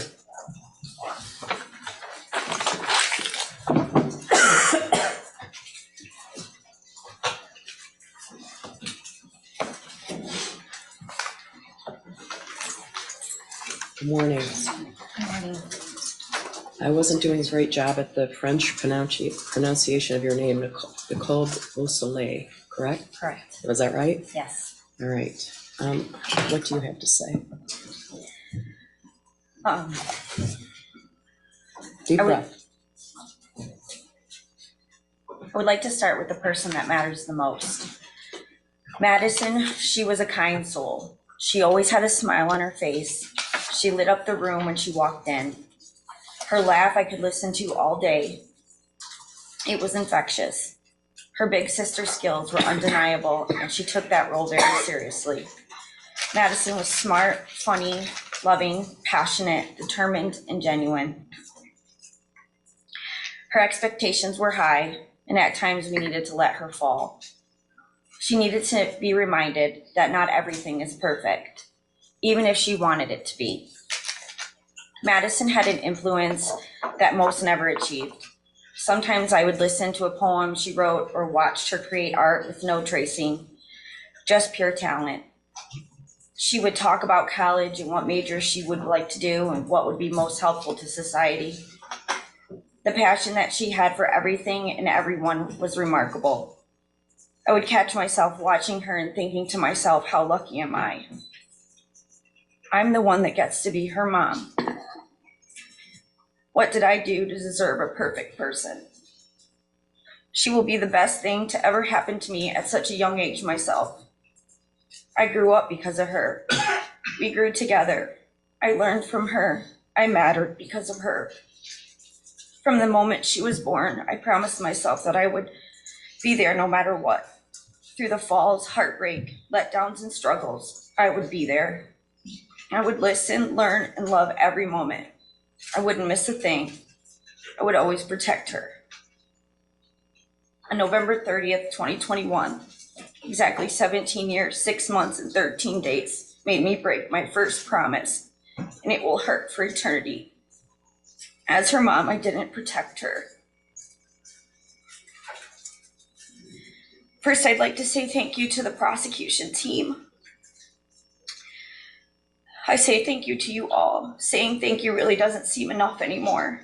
The countless hours you've worked, time away from your family, and always taking our feelings into consideration.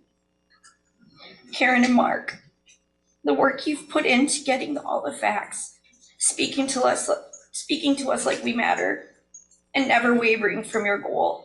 It speaks volumes of the people you are, and I'm proud to call you a part of Madison's voice. Advocates and Jen, I'm not sure where to start. You've all seen me hit points in this tragedy that some days I wasn't sure who I was. One minute I'm laughing, next I'm crying, and sometimes I'm just silent. Either way, one thing stayed consistent. You always listened.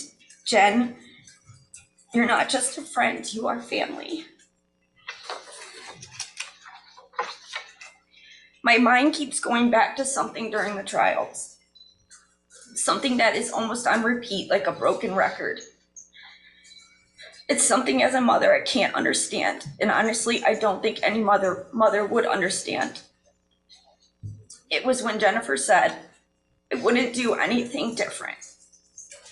I'm putting a little emphasis on different, as I know life throws us things that are out of our control. But life takes turns and eventually puts them back in our control. Like giving you a hint when something needs to change. I want to compare a few things to see through my perspective. As I know things are different about the events and how we see them from the events on November 30th. While your son was hearing voices and asking for help, I was helping Madison pick out her senior classes.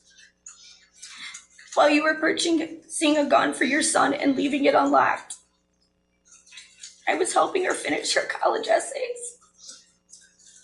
While you dropped him off at school, upset that he was failing class, I texted Madison, drive safe, it's slick outside, have a good day. When you got a call to meet at the school about your son and how it interfered with your day, I was rearranging my schedule so I could take Madison to get her oil changed for the first time. When you left without hesitation and not taking him home, I was worried if she'd be okay driving in the first snowfall of the season and if she brought a coat. When you walked out of the office with a steady pace after hearing an active shooter, I ran from my home and started driving, trying not to break the law. When you were on the phone for 10 minutes with each other trying to figure out where the gun was, I was on the phone with her father and family trying to figure out where she was. When you left the Myers without knowing where your son was, I was desperately trying to get there as soon as possible. When you knew the gun was missing, you called the police, knowing it was your son who took it. I was having family call every hospital describing what she looked like.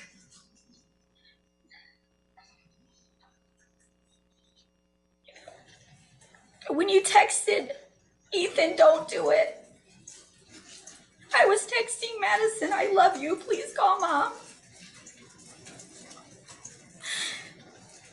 When you found out about the lives your son took that day, I was still waiting for my daughter in a parking lot. When you questioned the reasoning on why you would do this, I was questioning if I was doing enough to find her. When you got a chance to speak with your son, seeing him alive and showing no support, I was watching families reunite with their children, waiting for my moment. When you asked him why, I was waiting for the answer onto why the last bus never came. When you and the police showed up at your house, you didn't understand why they were there. And I was asking police if they checked every possible location and if I could go search too. When you texted about not losing your job and you needed a lawyer, I was still calling my daughter because she came first in all parts of my life. When you could leave your house, I was still a prisoner in Myers. When you worried about what people thought of you and feeling threatened. I was learning your son threatened my daughter and fatally shot her in the head. When you drove to get your burner phones for communication. I was laying on the floor in Myers for hours crying because I forgot how to speak. When you checked into your first hotel, I was telling Madison's 11-year-old sister she was gone. When you cared more about yourself and getting alcohol and supplies. I was identifying my daughter at a medical office wishing I could take her place. While you were hiding, I was planning her funeral. And while you were running away from your son and your responsibilities, I was forced to do the worst possible thing a parent could do.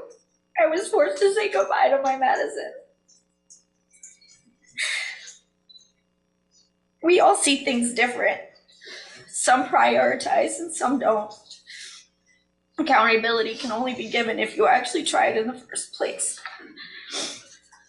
As a parent, we all make mistakes. This is a normal way of life. Usually when mistakes happen, we learn from them. We try to fix it or talk it over. But continuing to make the same mistake over and over again is no longer a mistake, it's a choice. That becomes a decision. Those decisions that you made ultimately took my daughter's life. Because you decided that you didn't want to parent and listen to your son. You took the right away for me to be a mother. You do not get to decide that. You do not get those privileges. You are not above anyone. I love being a mom. It's the one thing that I'm truly great at. You cared more about your well-being than the one life that you should put above anyone, your child. And because of that, you both took 4 beautiful children away from this world. Being a parent is the part of life that you should hold to the highest level. It's an honor to be a mother or a father. Even when you think you have done your best, you continue to do more. Unfortunately, you never made it to level 1. You say you wouldn't do anything different. Well, that really says on what type of parents you are, because there's a lot of things I would do different. But the one thing I would have wanted to be different was to take that bullet that day so she could continue to live the life she deserved. You show no remorse, no respect or compassion for our family. The same traits that you've bestowed upon your son. The traits that you have torn my family into pieces. The lack of compassion that you have shown is outright disgusting. Not only did your son kill my daughter, but you both did as well.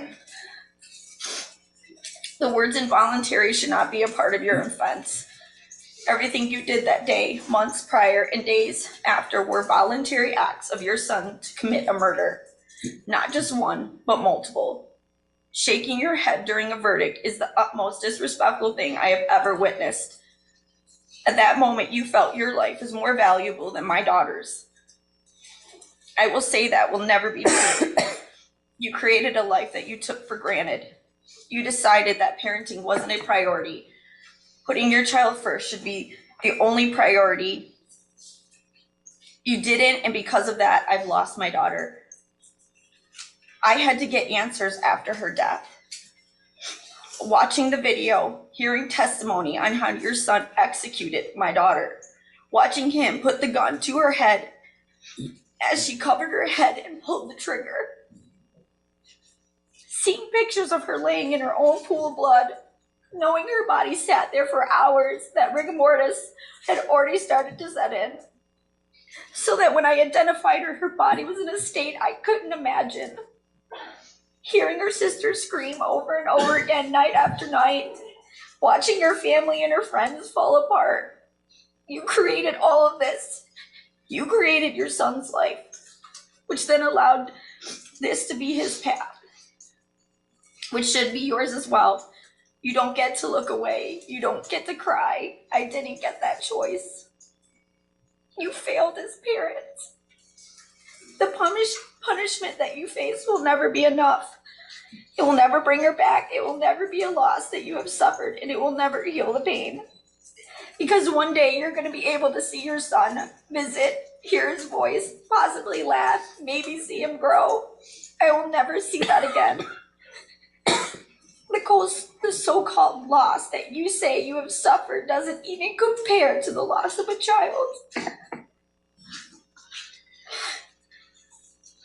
Your Honor, I request that the maximum sentence be enforced, as it will never come close to the life sentence I was given.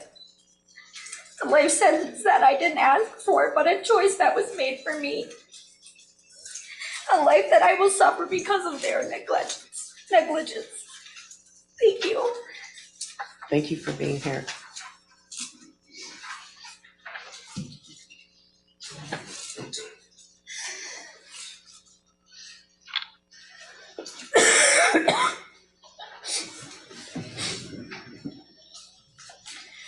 Good morning.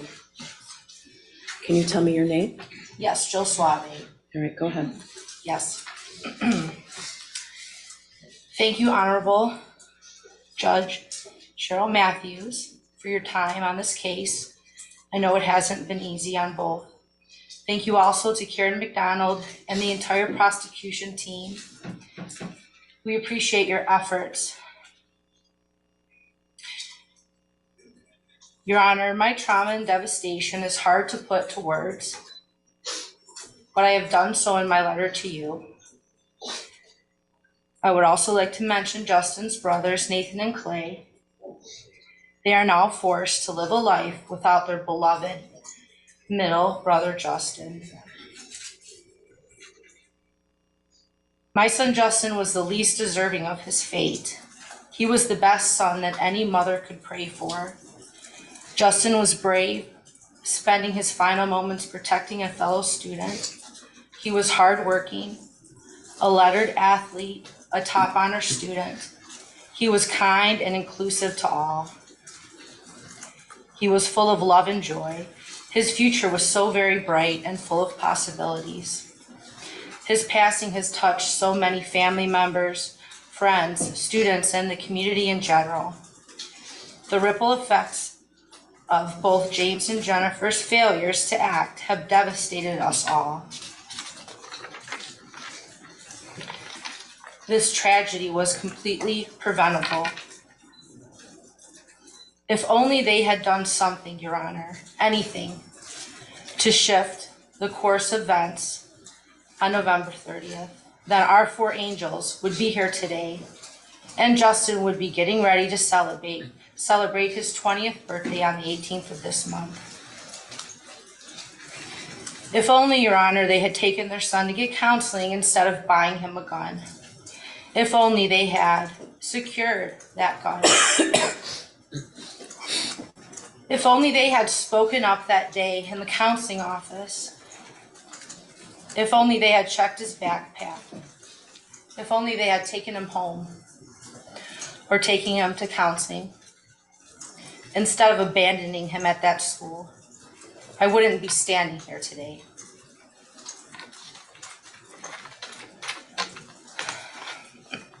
Your Honor,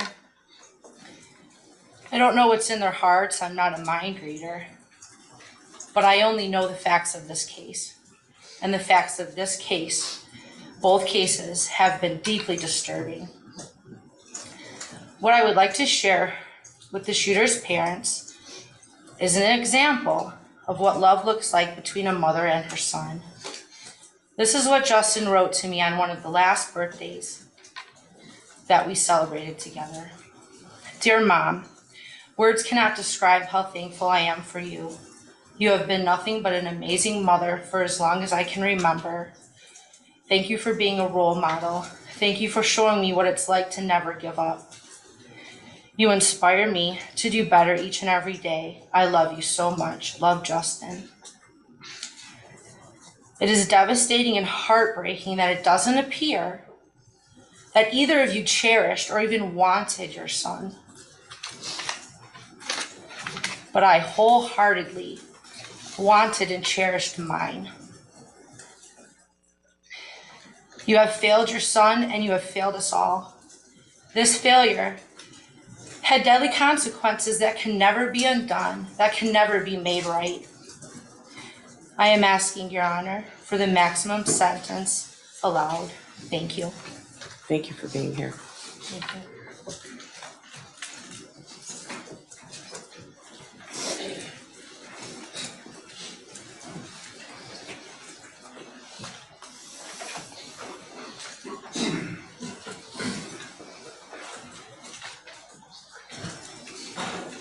Mr. Schilling, Good morning. good morning. Craig Schilling, Justin's dad.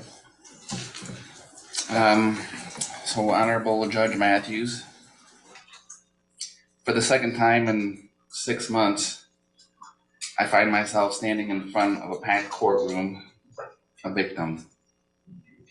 This time, I'm here to address a different judge and the parents of the deeply disturbed teenager that murdered my son. This is my opportunity to try to describe just how much the horrific event that took place back on November 30th, 2021 has impacted my life. It's my belief that an impact statement should not just describe how this particular event impacted me. I feel that it should also be impactful towards all who hear it. And in your case, Judge, I hope these words impact you in a way that influence your decisions here today. As I look around at all the lawyers, police officers, media folks, and the other victims, I can't help but ask myself, what could I possibly say that this whole scenario doesn't already say? This is messed up. Most people will never have to make a victim impact statement for the rest of their lives. And the fact that the victims speaking here today are doing so for the second time in 6 months should speak volumes in and of itself. This is not normal. Living a life like this is not normal. So how does it affect a normal guy? To be completely honest with you, it remains a rather difficult and uncomfortable question to answer. In my previous impact statement, I've expressed many of my day-to-day struggles, from uncontrolled emotional outbreaks to sleepless nights to not being able to focus on the normal daily tasks.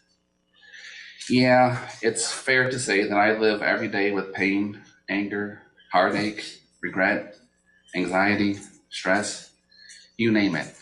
They are all there, wreaking havoc in my once normal life. They say that time heals all wounds. Well, we're coming up on 2.5 years now, and I can assure you that the wounds are still as fresh as they were on that tragic day. And with this hole that has been left in my life still glaringly obvious, I fight every day to not lose more of myself within that very hole. I have spent the last 30 years of my life busting my butt to support a family, raise children, and try to set myself up for some peace and quiet in the golden years of life. But the unthinkable has happened. And that peace and quiet I've worked so hard for may never come to be. At least not to the degree that I've always imagined it. Literally every single aspect of my life has been affected by this tragedy. And I could spend a long time describing in detail just how it has impacted me, but it seems like it would be way easier for me to just tell you how this tragedy hasn't impacted me, because there's simply nothing on that list. Now that the verdict is out on this monumental case, I feel strongly that it has caught the attention of most parents across the country. The overwhelming facts in this case were all that was necessary to prove that James and Jennifer Crumbley not only neglected their son by failing to get the necessary mental care that was clearly needed, but also provided him the very tools necessary to carry out those heinous acts of violence. It was these very facts that allowed not just one, but 2 full juries to find both of them guilty of involuntary manslaughter. I will always maintain the opinion that the facts that were presented in these cases were strong enough to convince any jury of their guilt, and that the verdict would have been the same regardless of where the trial was held. As I have maintained throughout the course of the past couple of years, being the parent of a murdered child tends to cause you to seek out the maximum penalties allowed for each guilty verdict derived from any of the criminal charges. I think this stance is completely justified, and would be so for any parent in this position, in the same position as mine. However, this is a court of law where a person is innocent until proven guilty, and the defendant has the right to dispute the facts of the charges against them. That being said, during the course of both of these trials, I did my best to capture every word and process all the facts. This is important because there is value in these facts, not just in the thousands and thousands of man-hours invested in gathering, processing, and organizing the evidence, but also for being able to use that evidence to establish the cold, hard truth of this tragic situation, that James and Jennifer Crumbley failed in their parental responsibilities as they pertain to the shooter, who was their son. The cold truth that shows that they did nothing to address the obvious signs of a deteriorating mental state of mind clearly present within their son. And of course, the very hard truth that shows that they provided their son with exactly what he wanted to use to do what he did and failed miserably to secure it properly. One would probably think that in order for something like this, or something of this magnitude to even happen at all, there would have to be a ton of things that went wrong. Although there were some things that definitely went wrong that day, for several of those things, I believe that if they had been handled correctly, we wouldn't be here right now. And James and Jennifer Crumbley carried the bulk of the responsibility needed to handle those things. During their trials, the overall similarities between the two were evident, and I believe this is why they were both convicted. Numerous facts that were the same for both trials showed clearly that the parents failed their son and ultimately the entire community. With Jennifer, the thing that resonates most is that she stated that even knowing what she knew now, she still wouldn't have changed a thing. I almost died when she said that. 4 precious lives were lost at the hands of her son by means that she helped provide. She saw the drawing of the murder drawn with the hands of her son. She sat and heard the request of the counselor and did nothing. And she still says that she wouldn't have changed a thing. I just don't understand how someone can be that heartless to make a statement like that. The blood of our children is on your hands too. This is but one reason why I feel that Jennifer should receive the maximum amount for her sentence. The facts presented should be all the others that you should need. With her distinct lack of remorse and overall unethical understanding of the tragedy, I feel that the maximum amount of time available is needed for her to be able to fully comprehend the gravity of her actions and the lack thereof. With James, there were a couple of things that jumped out at me in particular, but one thing that is the toughest to digest is the fact that when the verdict was being read, he sat there and shook his head in total disagreement, as if to suggest that the jury was wrong and that there were no grounds for a guilty verdict. I was dumbfounded to see him shake his head with such disbelief, an action that only suggests that he truly believes he did nothing wrong. How could you possibly think that? 4 precious lives were lost at the hands of your son by means that he helped provide. He saw the drawing of the murder drawn with the hands of his son. He sat and heard the request of the counselor and did nothing. I just don't understand how someone can so arrogantly dawdle in a pool of self-pity without being able to say one thing to justify themselves. The blood of our children is on your hands too. This is but one reason why I feel James should receive the maximum amount for his sentence. The facts presented should be all the others that you need. With this distinct lack of remorse and overall unethical understanding of the tragedy, I feel that the maximum amount of time available is needed for him to be able to fully comprehend the gravity of his actions and the lack thereof. Throughout the course of all of this, and I'm talking from way back in the beginning, I just can't get over the fact that this tragedy was completely avoidable. There were some pretty obvious signs that were completely overlooked. and the bulk of their responsibilities to address those signs lied on the parents, and they failed. Across the board, failed. They willfully ignored the cries of their child and selfishly put themselves before helping him. This type of blatant disregard is undeniably unacceptable. It is a large reason why the events of that day were able or were allowed to happen, and another reason why I feel they both need the maximum amount of time available to be able to fully comprehend the gravity of their actions and the lack thereof. We all know that having children is a big responsibility. Although extremely rewarding, it starts out pretty scary. I mean, let's face it, they don't exactly come with instructions. There's no mute button, and unfortunately, no pause or rewind buttons either. Oh yeah, and there are times in the beginning that they really smell. Yet we still have them. We still want that responsibility, even though it's not very clear what it all entails. But how can we accept that responsibility and not act responsibly towards that child? It doesn't add up. A child, even if he is an oopsie child, deserves the same amount of love, compassion, and care that every other child gets. A child deserves someone who is confident enough to lead by example, because let's face it, it wasn't that child's choice to come into this world.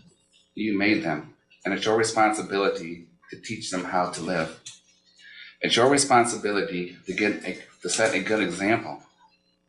It's plain and simple, just like that, ladies and gentlemen. And the sooner we can figure that out, the better we all will be. Being a parent is hard work, but if it's done correctly, it can be the most rewarding work you ever do. There is no one that can tell you how to do it, because each child is so precious and unique. I mean, there's no other one like them in the entire world, and that says a lot. So cherish your one and onlys and never give them up. Never give up on them, The results of doing so can be catastrophic and can affect the lives of so many other people. So I ask for you all to go home today and hug your kids and make sure they know you are there for them and make sure that they are all right. It's so crucial for the whole of our society. Thank you. Thank you, Mr. Schilling.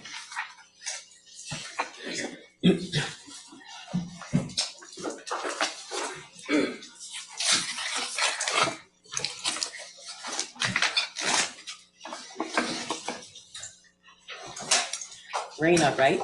Yeah. Raina St. Juliana. Our 10-year-old little brother had to learn how to write a eulogy for his sister before he even learned how to write essays.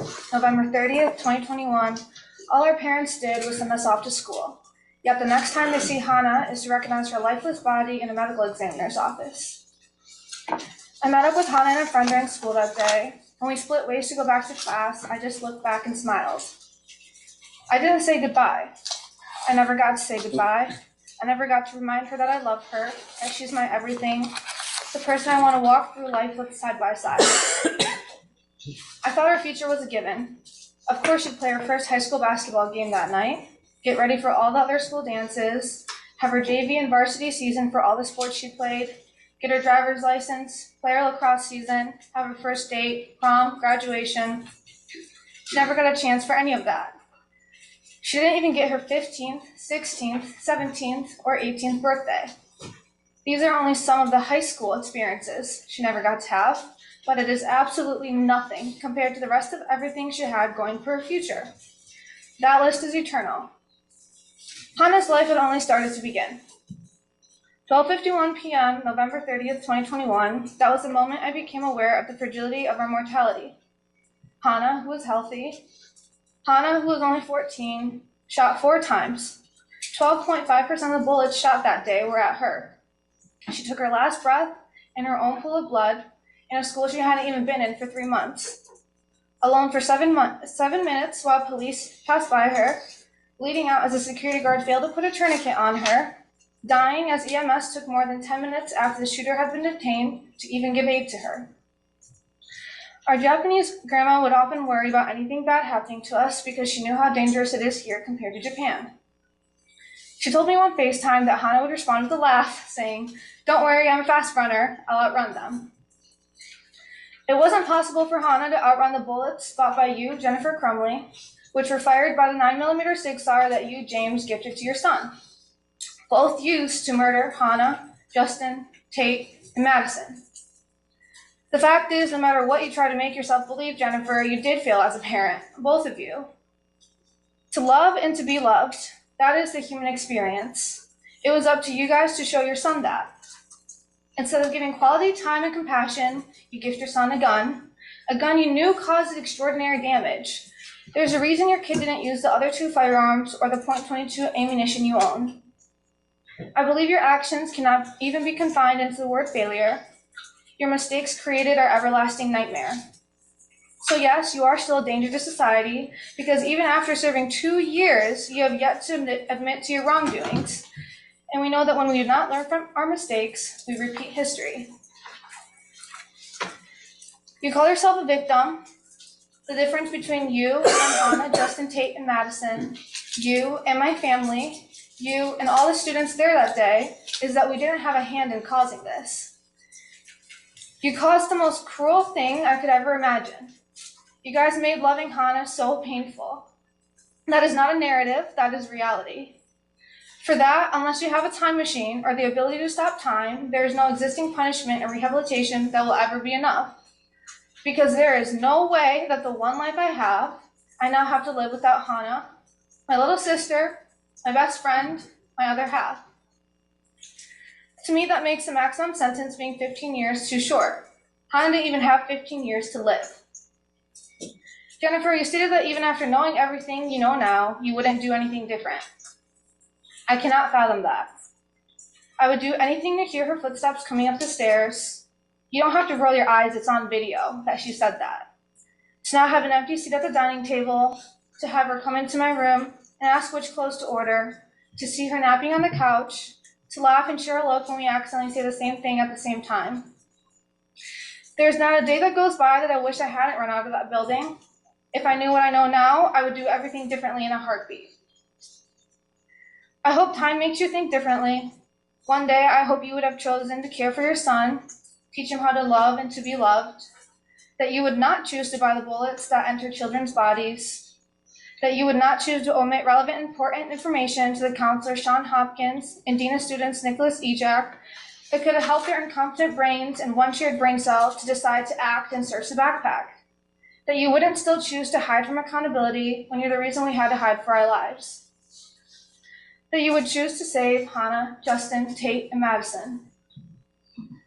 Like my mother said, both of you should implore that even on your worst days, it's the tomorrow Hana doesn't get, the tomorrow she wanted to live so badly, the tomorrow that she should have. I can never do Hana justice when talking about her. She's all I want to talk about, and yet I would need a lifetime and still wouldn't have the right words to capture incandescence, humor, thoughtfulness, kindness, or loyalty. She's always there for you, helping without a second thought. She's always sharing, whether it's her smile, her food, her clothes, her crafts, her joy. She's funny. It's a given. She brings people together. Whether it's her contagious laughter or sarcastic wit, you will be laughing right along with her. She's noticing the small things, new shoes, new haircut, cute jewelry, but even more importantly, she makes you feel seen. She's extremely spirited. Her energy is unmatched on or off the court. She dresses up every holiday, every spirit day, the first one to put up Christmas lights, or any lights for that matter, not even realizing she was a light for so many others. She's the one who would not only playfully roll her eyes and smile when I would say I'm taller than her as I look up to her. Not only did I look up to her physically, because yes, she was taller, but as a whole, as a human being. She isn't perfect, but she's Hana, and to me, that's as close as you can get. I can't convey what losing Hana has done to me. I miss her with every breath I take. I think going forward without her is something I'll never be able to fully navigate. I believe the word sad is inappropriate to use because it does nothing to capture the hurt or the way my soul shattered. I've never felt every atom of my body igniting from anger until Hana was murdered. I didn't know what it was like to want to stop waking up in the morning until she wasn't here. I have never known pain that is forever until seeing Hannah in a casket. I didn't know it was possible to feel so isolated even when you're surrounded by people. I didn't know how it feels to not know yourself at all. I have no idea who I am without Hannah. She's my happy, she's my home. I look for Hannah in everyone I meet, every place I go, and it's exhausting when I'm met with disappointment every time. But it's the world, it's all the people she would have met. I grieve for them too. To have that chance of Hannah being in your life taken away from you is a tragedy in and of itself. She's more of a person than you two combined times a trillion could ever even hope to be. But when the day comes that you re-enter society in 13 years, I hope you live more like Hannah. I hope you live every moment to the fullest like Hannah. I hope you laugh every day like Hannah. And I hope you love unconditionally like Hannah. That's it. Thank you, Raina.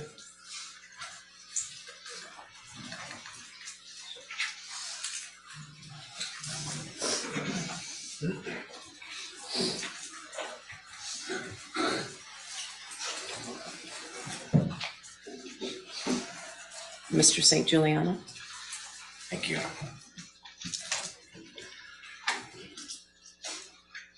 find myself in a rather odd state of mind today. Rather emotionally blank right now. Part of that is having to do this again.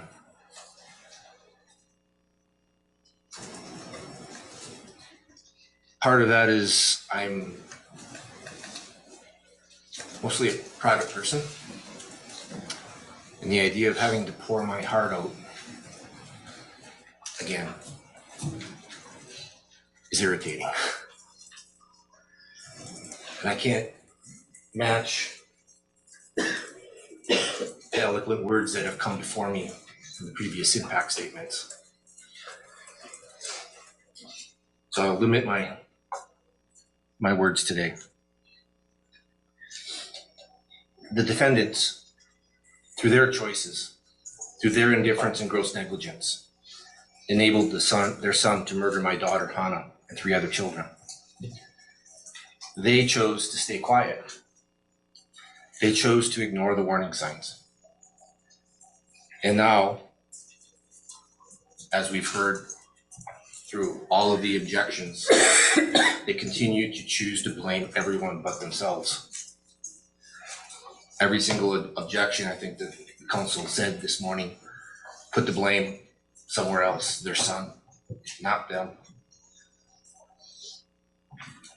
I stood before the court several months ago and spoke about the impact that Hannah's murder had on myself and my family. Nothing has changed since then. It's impossible for me to truly convey the complete impact of my daughter's loss. Hannah's murder has destroyed a large portion of my very soul. I've said these words before. It's still the truth. I remain a shell of the person that I used to be. I think of her and miss her constantly. Every day is a battle to attempt to move forward, struggle to get out of bed, to go through the motions of everyday life. Simple everyday sights and actions bring pain, as I think what it should have been like with Hannah there with us. I think of all the good times that we've shared together as a family, and more in all of the memories that will never be. I will never think back fondly on her high school and college graduations. I will never walk her down the aisle as she begins the journey of starting her own family. I am forever denied the chance to hold her or her future children in my arms.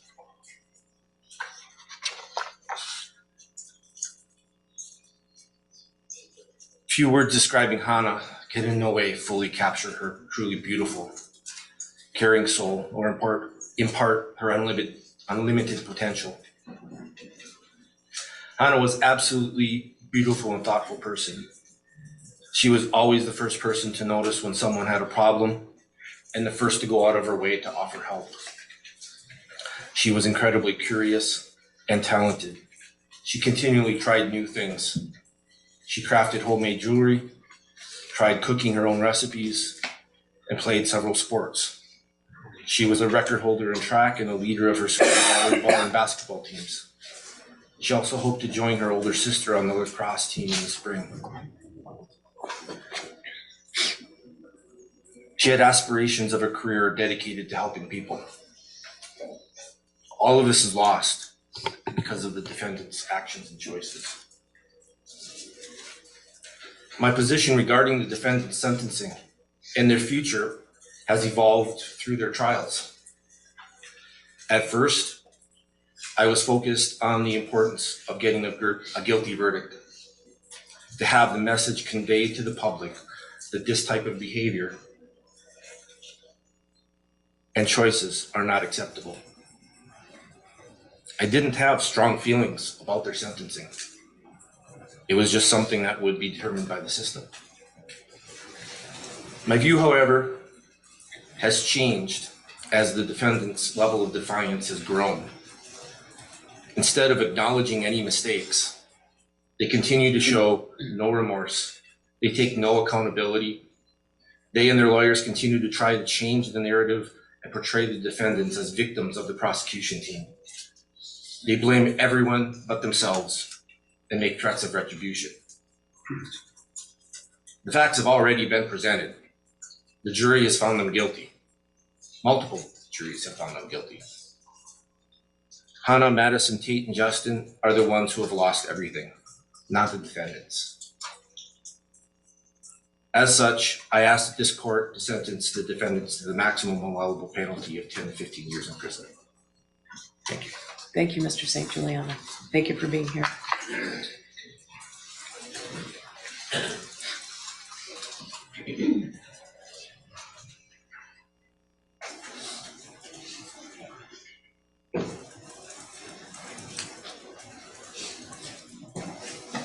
Mr. Meir. Tate Meir's dad. First of all, Mark, Karen, the whole team, strong work. Everybody said you couldn't do it, and you did it.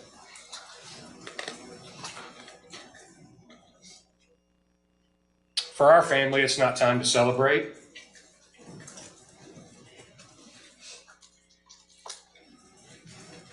This tragedy has taken an incredible toll on our family.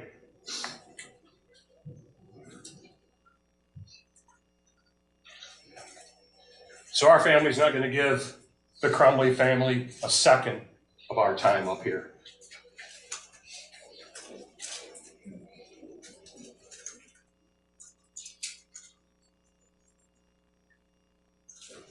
It's time to turn our focus now. This is the low-hanging fruit. Now it's time to turn our focus to Oxford schools who played a role in this tragedy.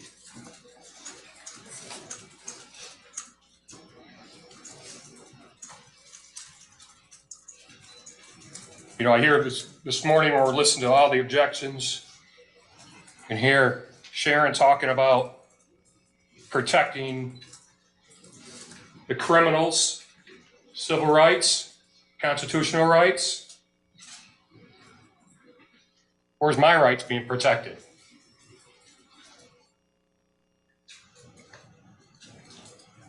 I fight for everybody in this room. My rights aren't being protected. Criminals' rights are more important than our rights, my rights.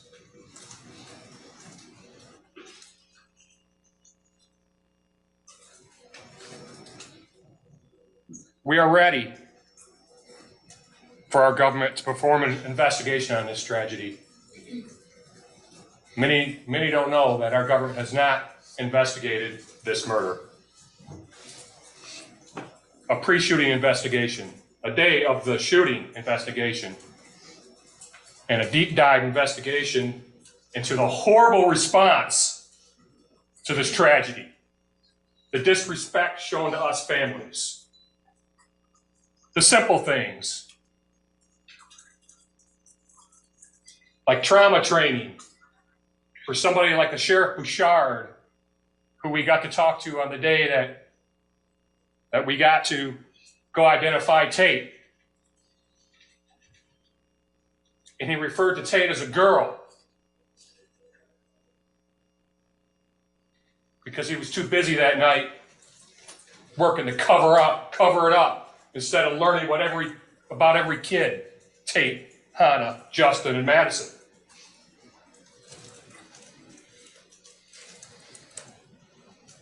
It's time for the whole truth to come out.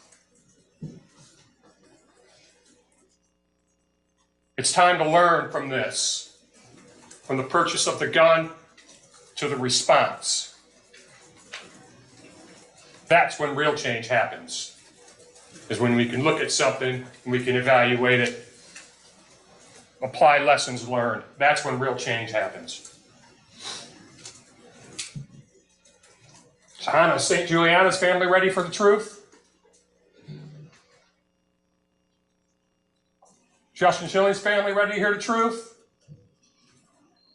Nicole Baldwin's family ready to hear the truth?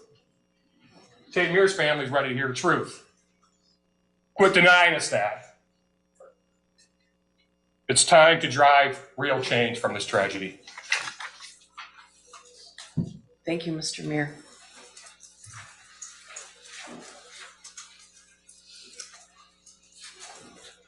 That concludes the victim impact statements. There's no one else who you're not presenting anybody else? Correct. Okay. All right.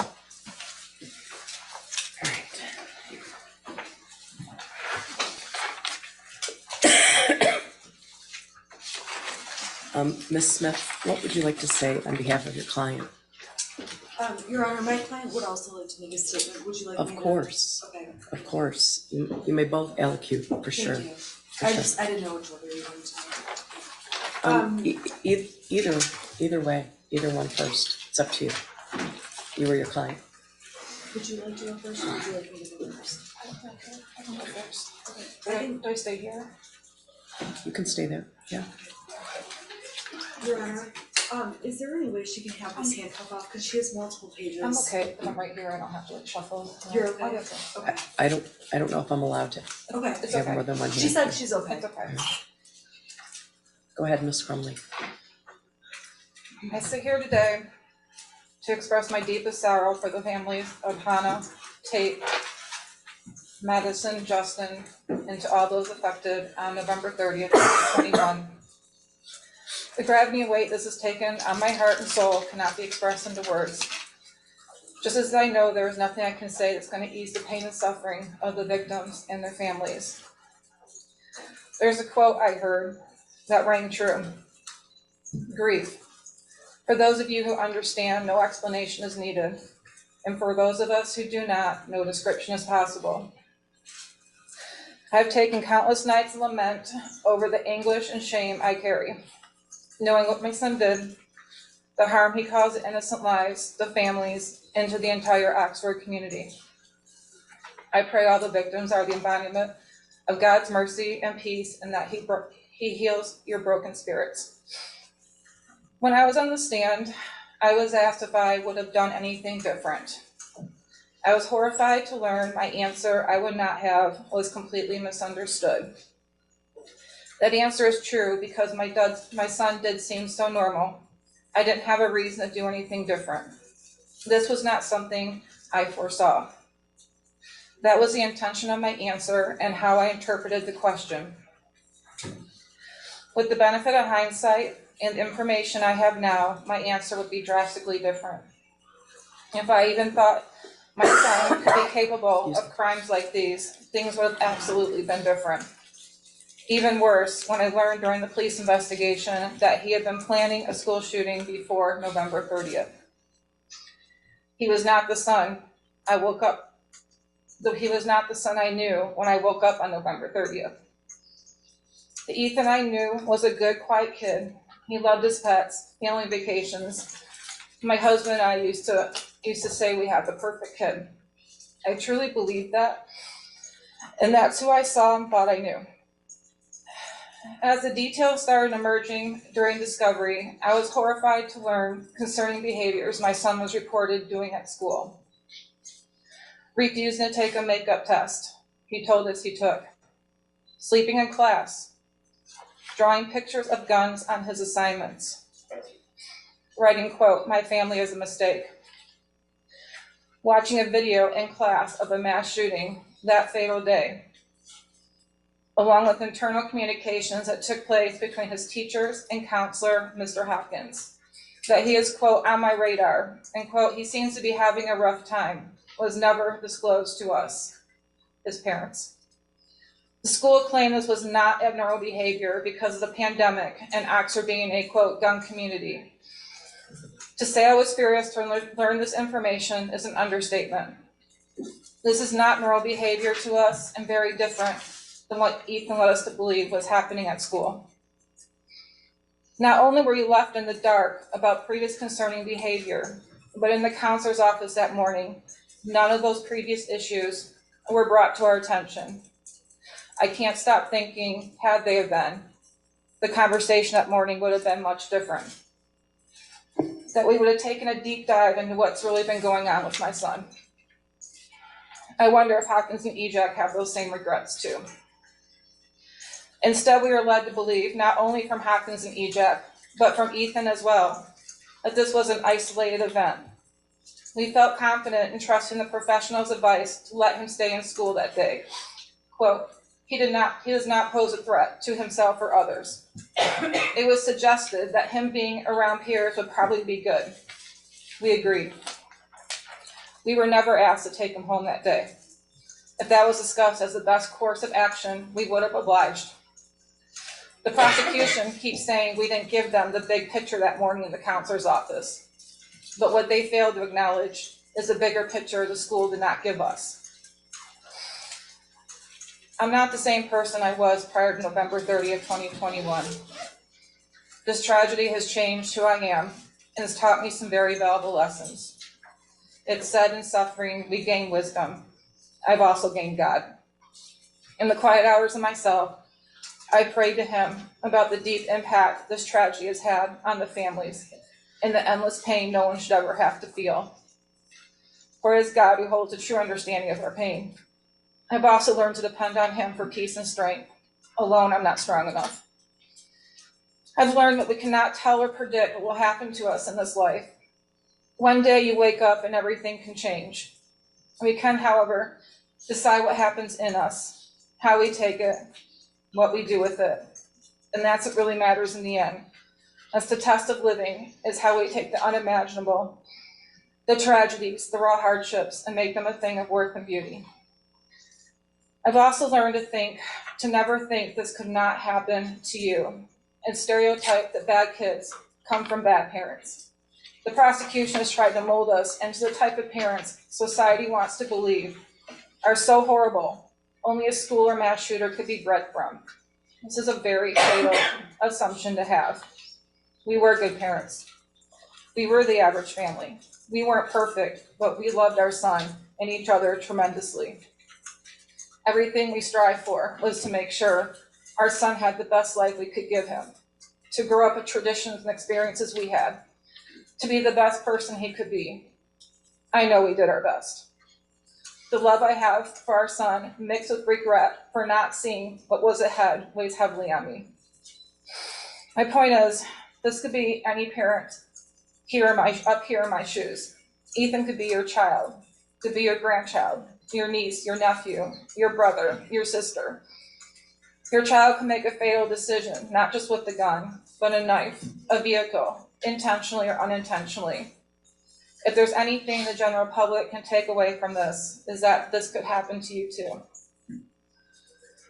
The tragedy has taught me the true meaning of unconditional love as I watch my parents still love and care for me wholeheartedly, no matter what has happened. If there's nothing else I can do right in life, I do still love my son unconditionally, and perhaps that is my purpose. Your Honor, I don't envy the decision you have to make today. I understand this is a novel case, and punishment expectations are high, not just from the prosecution, but from all those affected as well. The heartbreaking journey these families have endured. Hang on, I have to back up. I missed my most important. I need to rest. The most valuable piece of wisdom I gained is the power of forgiveness. To forgive the prosecution for the slander and hate against me and my husband. Ms. McDonald, Mr. Keast, I have hated you with deep anger, but hate is too heavy of a cross to carry. I need to be set free of that burden and recognize that you are people just like me, imperfect, but a child of God. I know he wants good things to happen to you, and in any conflict, whatever the circumstances, he is there loving both sides. To the victims and the families, I stand today not to ask for your forgiveness, as I know it may be beyond reach, but to express my sincerest apologies for the pain that has been caused. Your Honor, I don't envy you in the decision you have to make today. I understand the punishment expectations are high from all sides. This heartbreaking journey the families have endured is more than anyone should have to bear and acknowledge in its full depth. My time in confinement has been filled with deep remorse, regret, and grief over this tragedy. I have taken this one day at a time, trying to survive, navigate, and cope with the endless heartache, pain, and grief I feel for the families of Hannah, Justin, Madison, and Tate. I have also lost myself over my son's wrongdoing. I've been shredded by the public opinion of me, shamed as a horrible parent, pained to be a terrible person. But the worst hell I carry is my own self-judgment, remorse, and deep regret. I've been criticized I don't show emotion, and I'm sympathetic. I don't cry enough, but alone I grieve. And if you were to look into me internally, you'd find I've died on the inside. I will be in my own internal prison for the rest of my life. Your Honor, I ask you to take consideration that I have been locked in a cell 23 hours a day, essentially in solitary confinement, for over 28 months, and that the court finds a fair and just sentence for me. Thank you. Would you like to address the court? Yes, Your Honor, thank you. Your Honor, as I pointed out in my sentencing memo, this was a no-win case. When we walked in the door, there are no winners here. Every single person goes home loser. Agreed. And there's also no limit on the amount of sadness, grief, and horrific emotions that are felt across the board in this case. And when Mrs. Crumbley does express remorse, when she expresses sadness, there's a tendency, and there has been a tendency, for people to say she's shifting from sadness to the victims and putting it on herself. She's not. There's an abundance of sadness. There's enough sadness to go around for all of the victims, for Mrs. Crumbley, for everyone involved in this case. It's not surprising that the victims have come in and obviously want the maximum sentence. There has been a narrative throughout this case that they believe is true. And this court knows that there is other information that was not a part of this case. And I believe this court knows the defense was hugely hamstrung, and I think the court was pained at times over what to do. I guess I'm not sure what you mean. I'm talking about not being able to call the medical professionals, not being able to call the shooter to the stand, not being able to cross-examine on various pieces of evidence. I'm not convinced the shooter would have helped you. Okay, all of those are obviously issues, but there were things that hamstrung the defense. And are you talking about the forensic records? I do believe the shooter would have helped, and I do believe the forensic records would have helped. And I understand the court has already ruled on that. I understand that. I think the tendency, though, after hearing the narrative that has been made public, has been to make Jennifer Crumbley sound like a monster, to vilify her, to make her sound like a horrible mother, an evil person. And the truth is, it's an effort to put her in a category of other, to say this is not something that could happen to any of us. And it is. It is something that could happen to any of us. And people fail to realize what the sentencing memo shows the court through numerous letters of support, that Mrs. Crumbley does have a kind heart. She does have compassion. She has spent night after night crying, not for only herself and her son, but also for the victims and for what her son did and what she will live with, knowing he did, and what she missed all the years forward.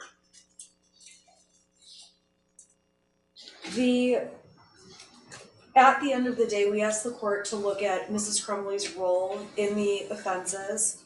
We ask the court to consider that while she did not oppose having a gun in the home, she was not the person who was responsible for storing the gun and believed it was being stored properly and that it was locked. Mrs. Crumbley obviously testified, and all of the evidence at trial showed she believed there was a string lock, a cable lock placed on the gun, on the weapon. I don't mean to interrupt you, but that has really troubled me from your sentencing memo, because you spent a lot of time talking about the fact that she didn't know anything about the gun. She didn't lock it. She wasn't responsible for it. But at one time, she was texting her husband to see whether or not he got the gun and how much it was. She posted pictures of it as her son's Christmas present. She shot the gun. And I don't know if you're aware of this. I don't know if either side was aware of this, but the first jury determined that there was a claim that the gun was a responsibility solely of defendant James Crumbley. And Mrs. Crumbley testified that when she returned from the range with the shooter on November 27th, it was the defendant James Crumbley who was responsible for the Sig Sauer, retrieved it from the car, and was supposed to keep it safe.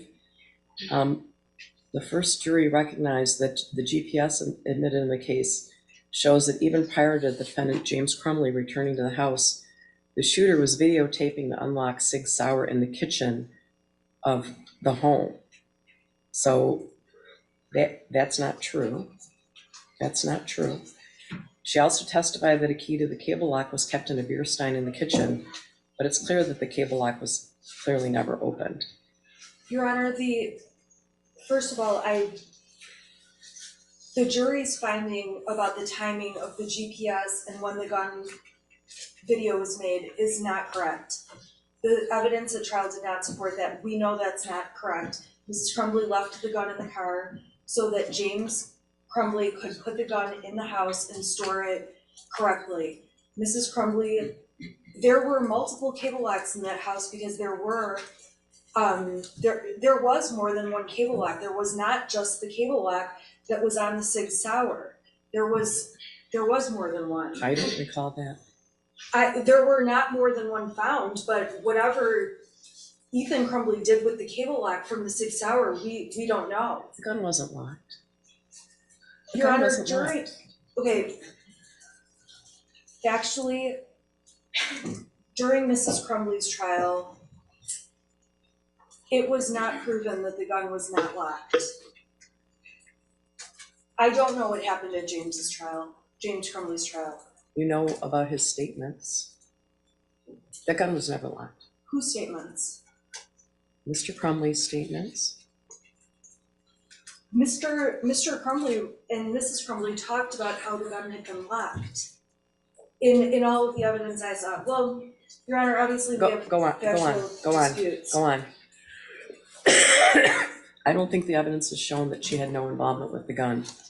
I'm not saying no involvement. I said she supported the gun, she didn't object to the gun, but when it came down to it, probation writes in their narrative that she taught her son how to use the gun, and it's very obvious watching the evidence in the trial that she was not the one teaching him how to use the gun. There's no evidence that she taught him how to use the gun.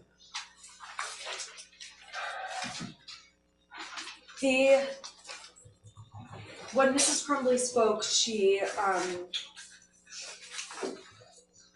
acknowledged what the testimony was at trial about all of the different things that she wished had come to her attention from the school employees. And the prosecutor's office has said that the proposal the defense has made regarding Mrs. Crumbley is a slap in the face, and what's truly a slap in the face, not only to the victims in this case, but also to the Crumbleys, is how much the Oxford schools did fail the Crumbleys and all the victims. Because if Mrs. Crumbley had been presented any of those 5 things, things would be different and we would probably not be here today.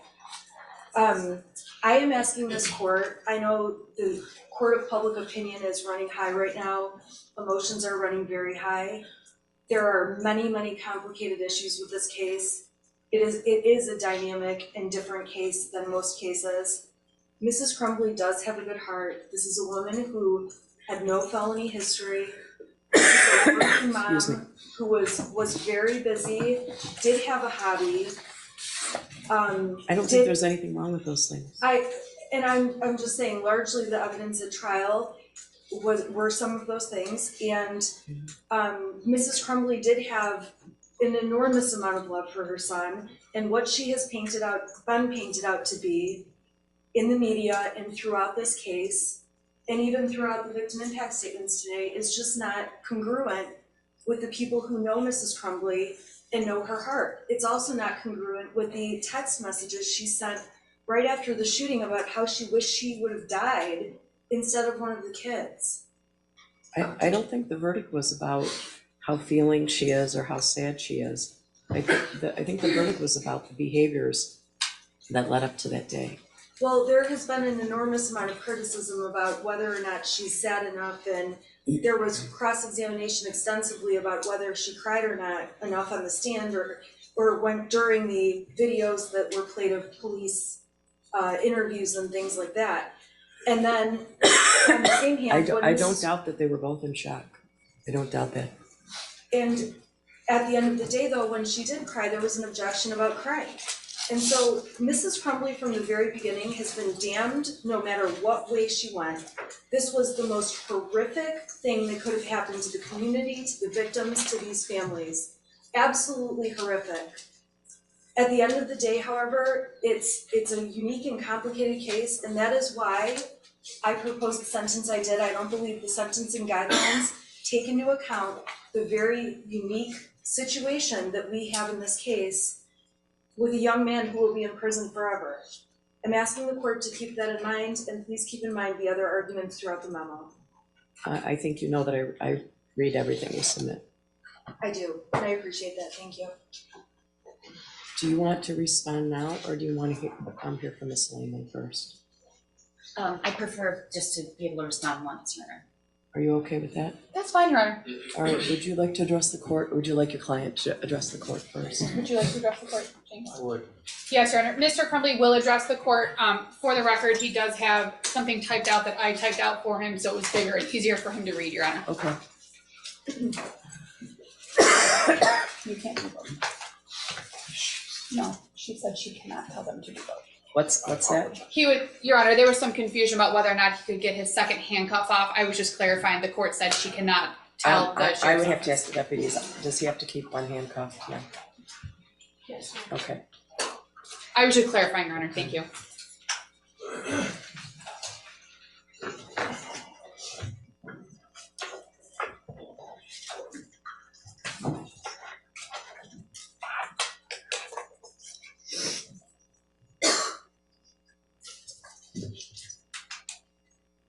Before I address this court directly, I want to do something that I have never been able to do throughout this time, until now. I want to say I can't imagine the pain and agony that for the families that have lost their children and what they're experiencing and what they're going through. As a parent, our biggest fear is losing our child or our children. And to lose a child is unimaginable. My heart is really broken for everybody involved. I understand my words are not going to bring any comfort. I understand that they're not going to relieve any pain. And quite frankly, they probably just don't believe me. However, I really want the families of Madison Baldwin, Hannah St. Juliana, Tate Meyer, Mir, and Justin Schilling to know how truly sorry I am and how devastated I was when I heard what happened to them. I have cried for you and the loss of your children more times than I can count. I know your pain and loss will never go away.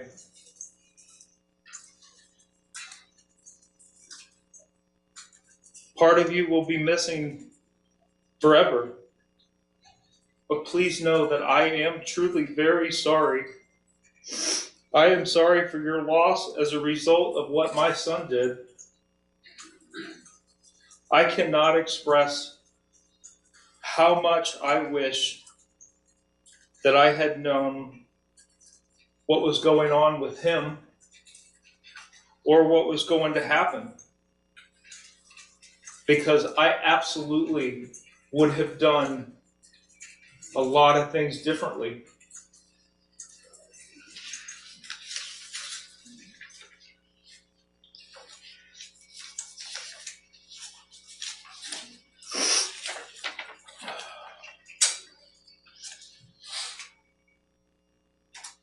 Again, my heart pours out to every single one of you.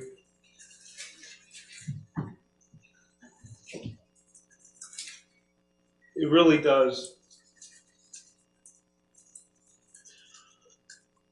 Judge Matthews, I'm not gonna overdo a lot of things that were already said.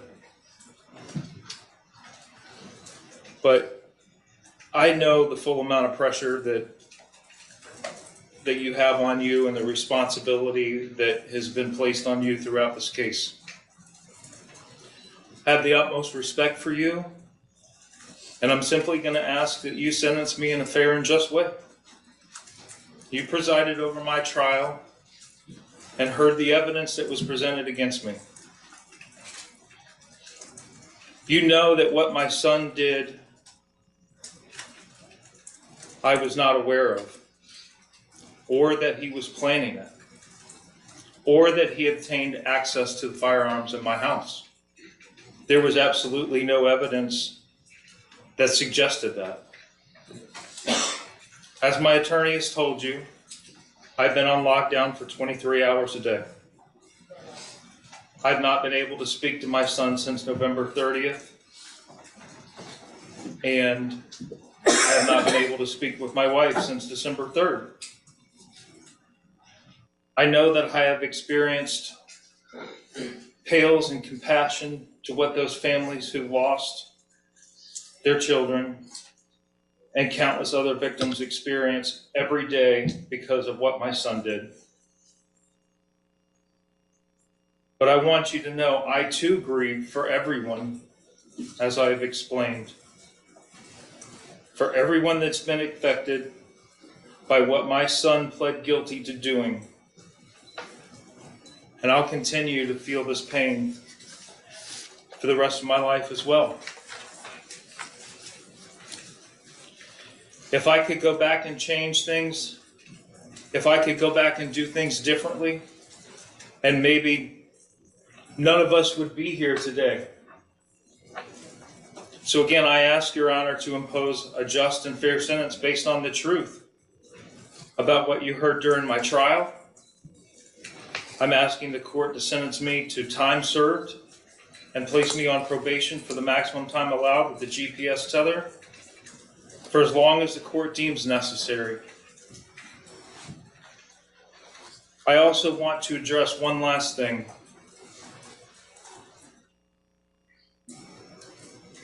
And that's to what Tate Mears' dad said. It is time that we all know the truth. We have been prohibited from telling the whole truth. The whole truth has not been told. And I'm with you, Mr. Muir. I too want the truth. Because you have not had it. You have not had the truth at all. The truth has not been presented to you. Thank you. Thank you, Mr. Crumbley. Ms. Lehman, are you wanting to switch this out? Go ahead. Thank you, Your Honor. Ms. Lehman? Thank you, Your Honor.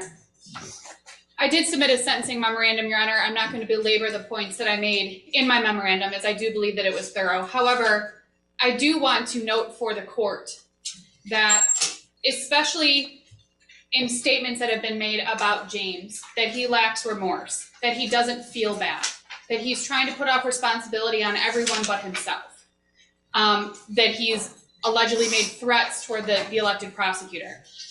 Your Honor, in some of the same calls that the prosecution has tried to use and has quoted in their own sentencing memorandum and attached as exhibits to their memorandum, as I noted in my sentencing memorandum, Your Honor, James also said in those very same calls that he wished that he had known what his son was capable of. That if he had known, if he had been made aware of these things, if he had known that his son had obtained access to a firearm, then maybe he could have saved the poor children's lives. That maybe he could have saved a lot more than that. Your Honor, there has never been a time that James Crumbley has not acknowledged what happened in this case. He has felt horrific grief for not only the families, but for the people who have been affected. He's grieved for himself, for his own child. And while that may not be something that is a popular statement to make, he's grieved for the child that he believed he had. Not the child who pled guilty, but the child that he believed he had on the morning of November 30th when he dropped his son off at school. James could not have predicted what his son was going to do that day. He couldn't have predicted because he didn't know that it was going to happen. As James said, Your Honor, you sat through the trial, Judge. You heard the evidence that was presented. You also know that there was no indication given in the evidence presented that James had knowledge of what his son was planning. That James didn't know that his son had been accessing that firearm unsupervised, or that he had access to the firearm unsupervised. Judge, you heard that that firearm was stored legally at the laws at the time in November of 2021. That there may be differing opinions on whether or not that firearm was stored responsibly, Your Honor, but it was stored legally. It was stored unloaded. It was stored with the ammunition stored separately. Your Honor, James Crumbley did and made the decisions that he thought were right. Based on the information that he had, even on the morning of November 30th at the school, you've heard multiple times that James had no knowledge of what his son was intending to do later that day. That even the school officials, the people who were trained, they talked about the special training that they had during trial. Even those individuals said that they did not believe that James's son was a threat to other people. That they had concerns about his sadness, Your Honor. They had at a minimum concerns about his danger to himself, right? Correct, Your Honor. Danger to himself due to his level of sadness, that they wanted him to go talk with somebody, but that it wasn't so emergent that he needed to be removed immediately. And isn't it the reason they didn't want him to go home?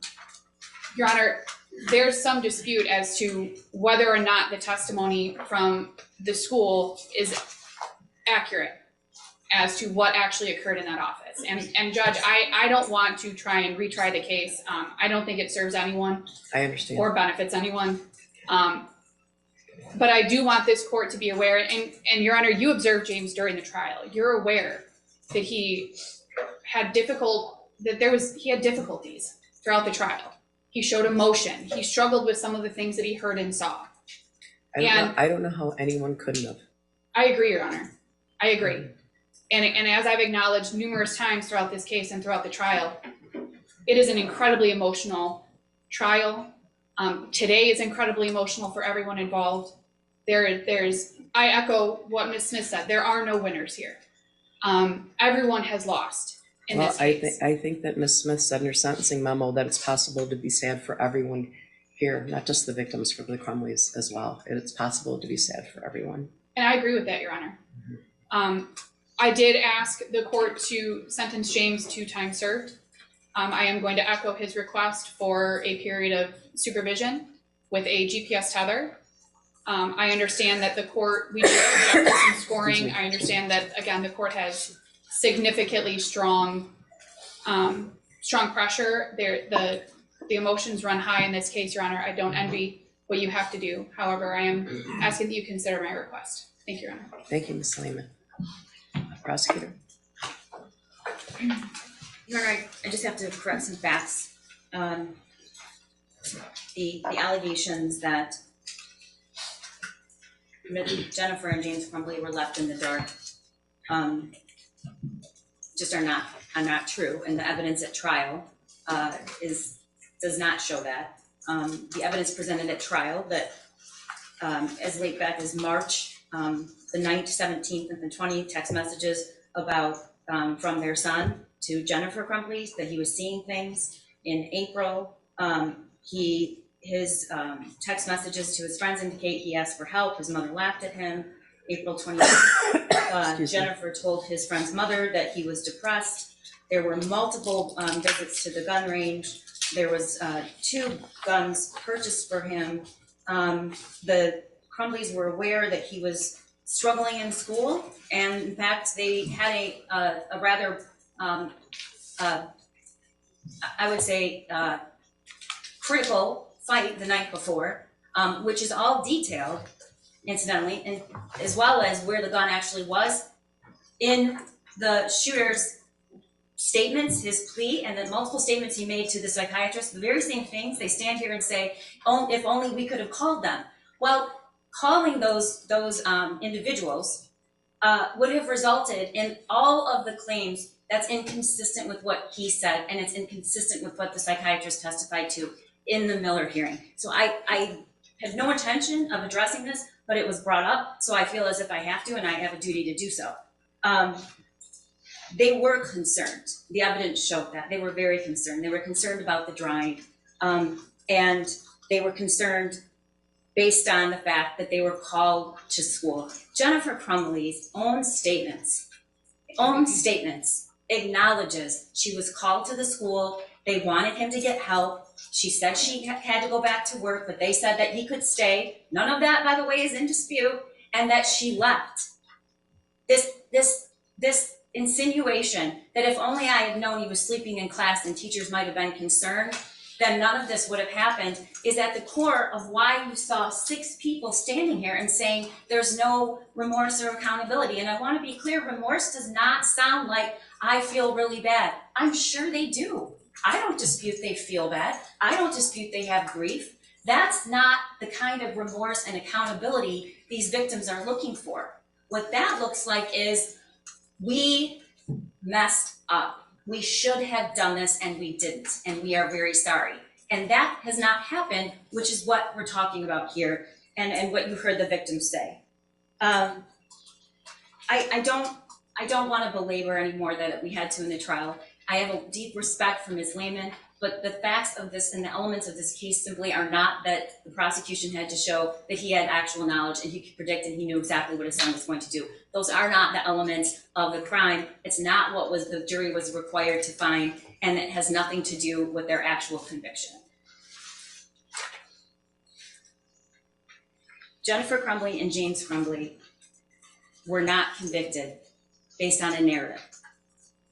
They were not convicted because somebody thought they were a bad or good parent. Those 2 trials involved multiple motions and objections over evidence that the court sustained. We did not allow the jury to present the information about Jennifer Crumbley that her lawyer made a strategic decision to in the middle of the trial, say, open the door, you can bring it all in, was not due to the prosecution's requests or actions. But you can't seek to exclude evidence and then allow somebody to testify to an inconsistent with the evidence. The last thing I want to say is there is case law that the court's aware of about what the court can consider in fashioning a proportional sentence. And we don't give power or authority to victims to decide or render verdicts, with good reason. But we should not, and we cannot, sanitize their pain or the weight of the impact or chalk it up to it's emotionally charged, as if everything that's happened here is because people sitting here are too emotional and they pressure people, because that just simply isn't true.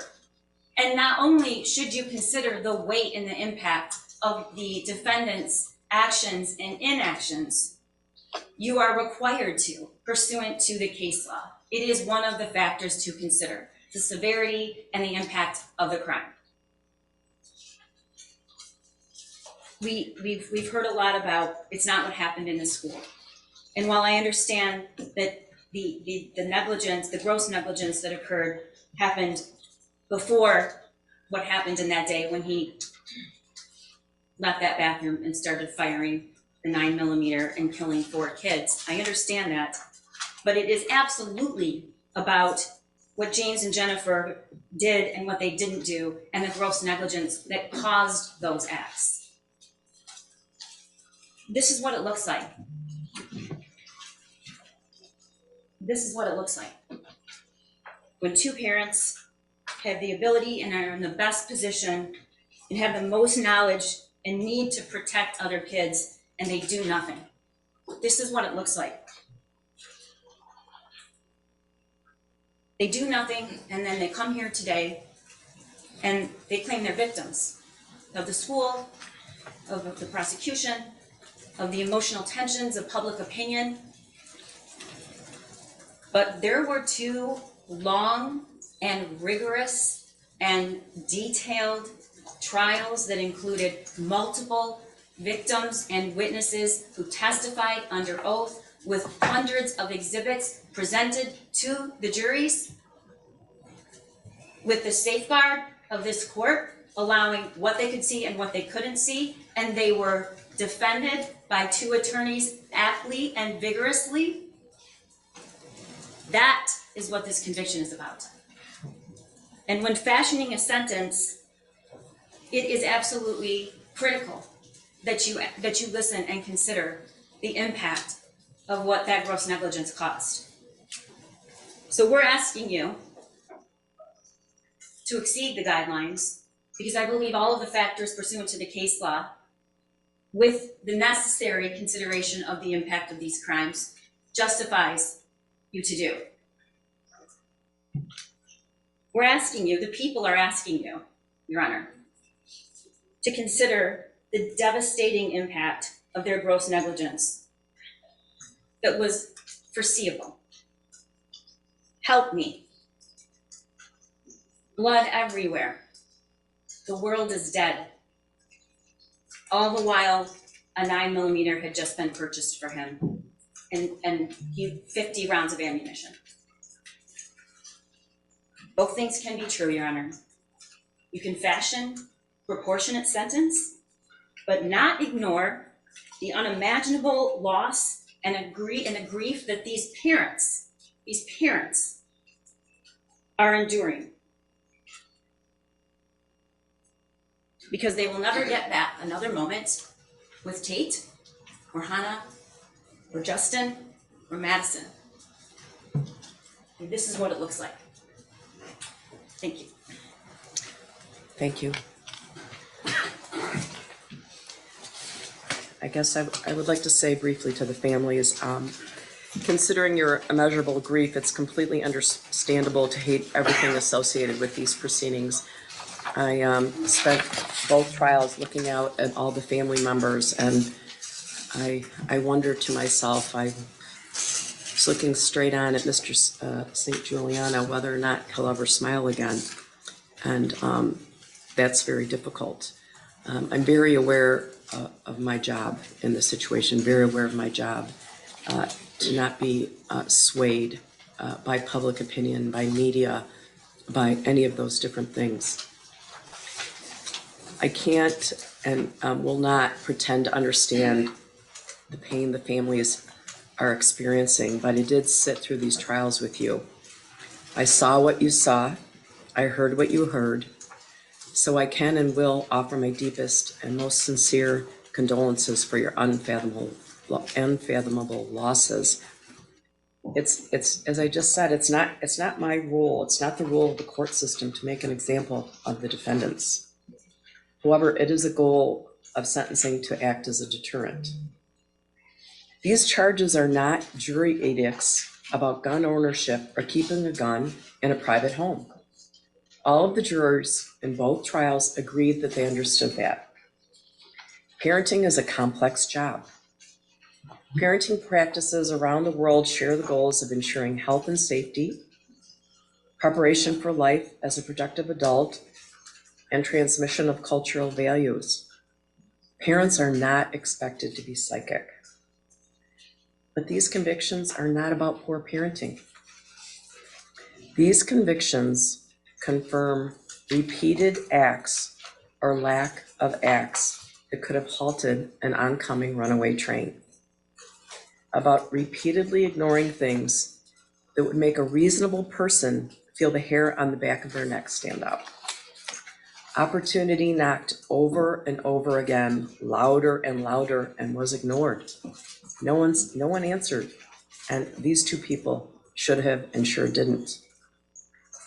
Mr. Crumbley, it's clear to this court that because of you, there was unfettered access to a gun or guns, as well as ammunition in your home. You've characterized yourself as a martyr and threatened the well-being of the prosecutor. Mrs. Crumbley, you glorified the use and possession of these weapons. Your attitude toward your son and his behaviors was dispassionate and apathetic. Your response to school staff after a 12-minute meeting was, "Are we done here?" During your trial, you announced that you wouldn't do anything different. I understand that that might have been misinterpreted, but it did cut the victims deep. Because of both of your actions and inaction, among many, many other things, the world is missing out on a top college university will miss out on Tate's star quality football skills. I met Raina, who's wise beyond her years, and she's told us that among many, many other things, the community will be denied Hannah's kindness, creativity, and sense of humor. Among many, many other things the world will miss is Madison's kind and loving soul and the light that reflected her beauty both inside and out. Although a hero in death because of his organ donations that helped so many, we will never know where Justin, an excellent student with vast skills and interests, described as a mentor and a leader, would have left his giant imprint. The impact statements given here and the written statements provided to the court describe the cataclysmic impact the deaths of these children have had on their children. With regard to each defendant, this court has spent night and day thinking about this case, as you can imagine. I've prayed about this case, I've thought about this case, and I've considered the possibility for rehabilitation, the need to protect society, the penalty appropriate to the conduct and goal of deterring others from similar conduct. I have reviewed the pre-sentence investigation reports. I am, of course, sadly familiar with the facts and circumstances of these cases, as well as those surrounding each defendant. The advisory sentencing guidelines in this matter do not capture the catastrophic impact of the acts or inaction in these matters. The guidelines do not take into account the complete lack of insight both defendants have for their behavior to this very day. The guidelines do not account for the severity of the circumstances in this matter. The guidelines ignore the survivors, including shooting victims Phoebe Arthur, Elijah Mueller, Riley Franz, Kylie Osage, John Asciuto, Molly Darnell, and Aiden Watson. They were deeply wounded, both physically and emotionally. In addition to the 7 wounded, each of the defendants' gross negligence has caused unimaginable suffering to hundreds of others as a result of what happened that day. Each act or inaction created a ripple effect.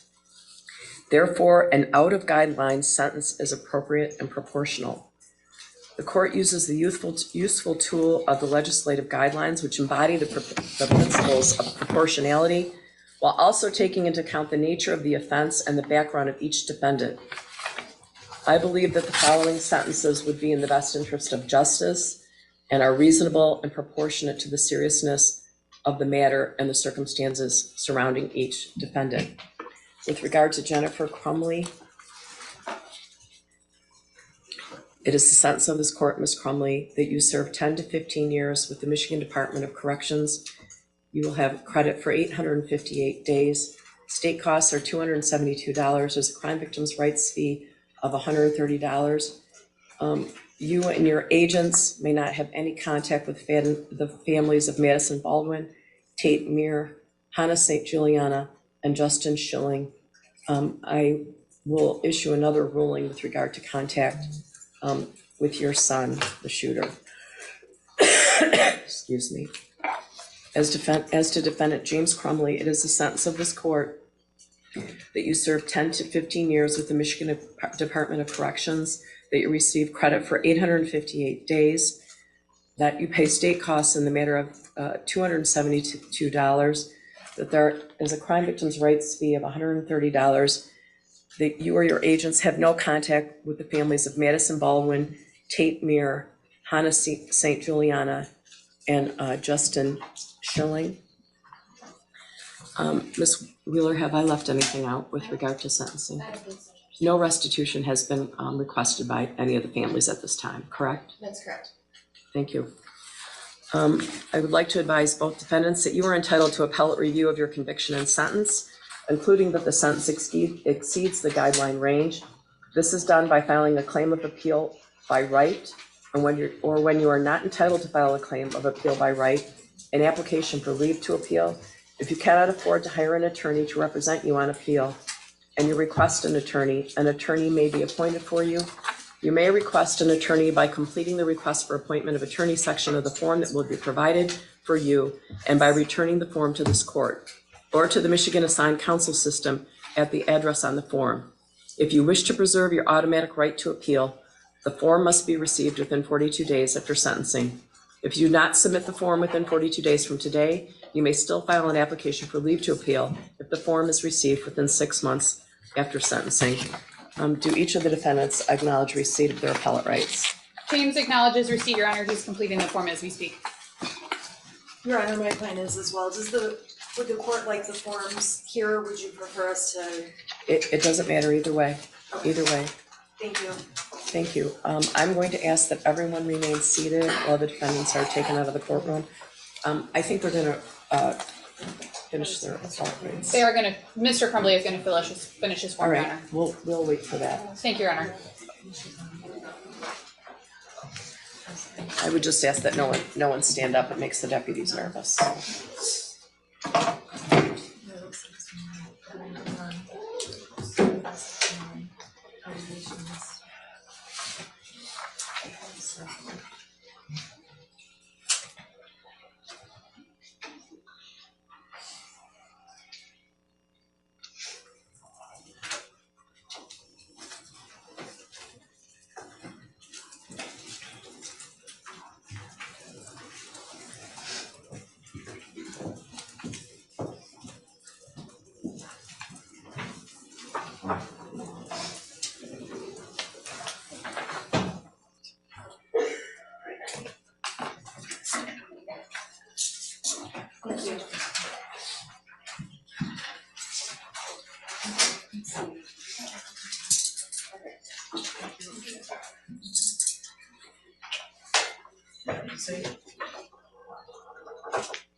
Sit down, Jim.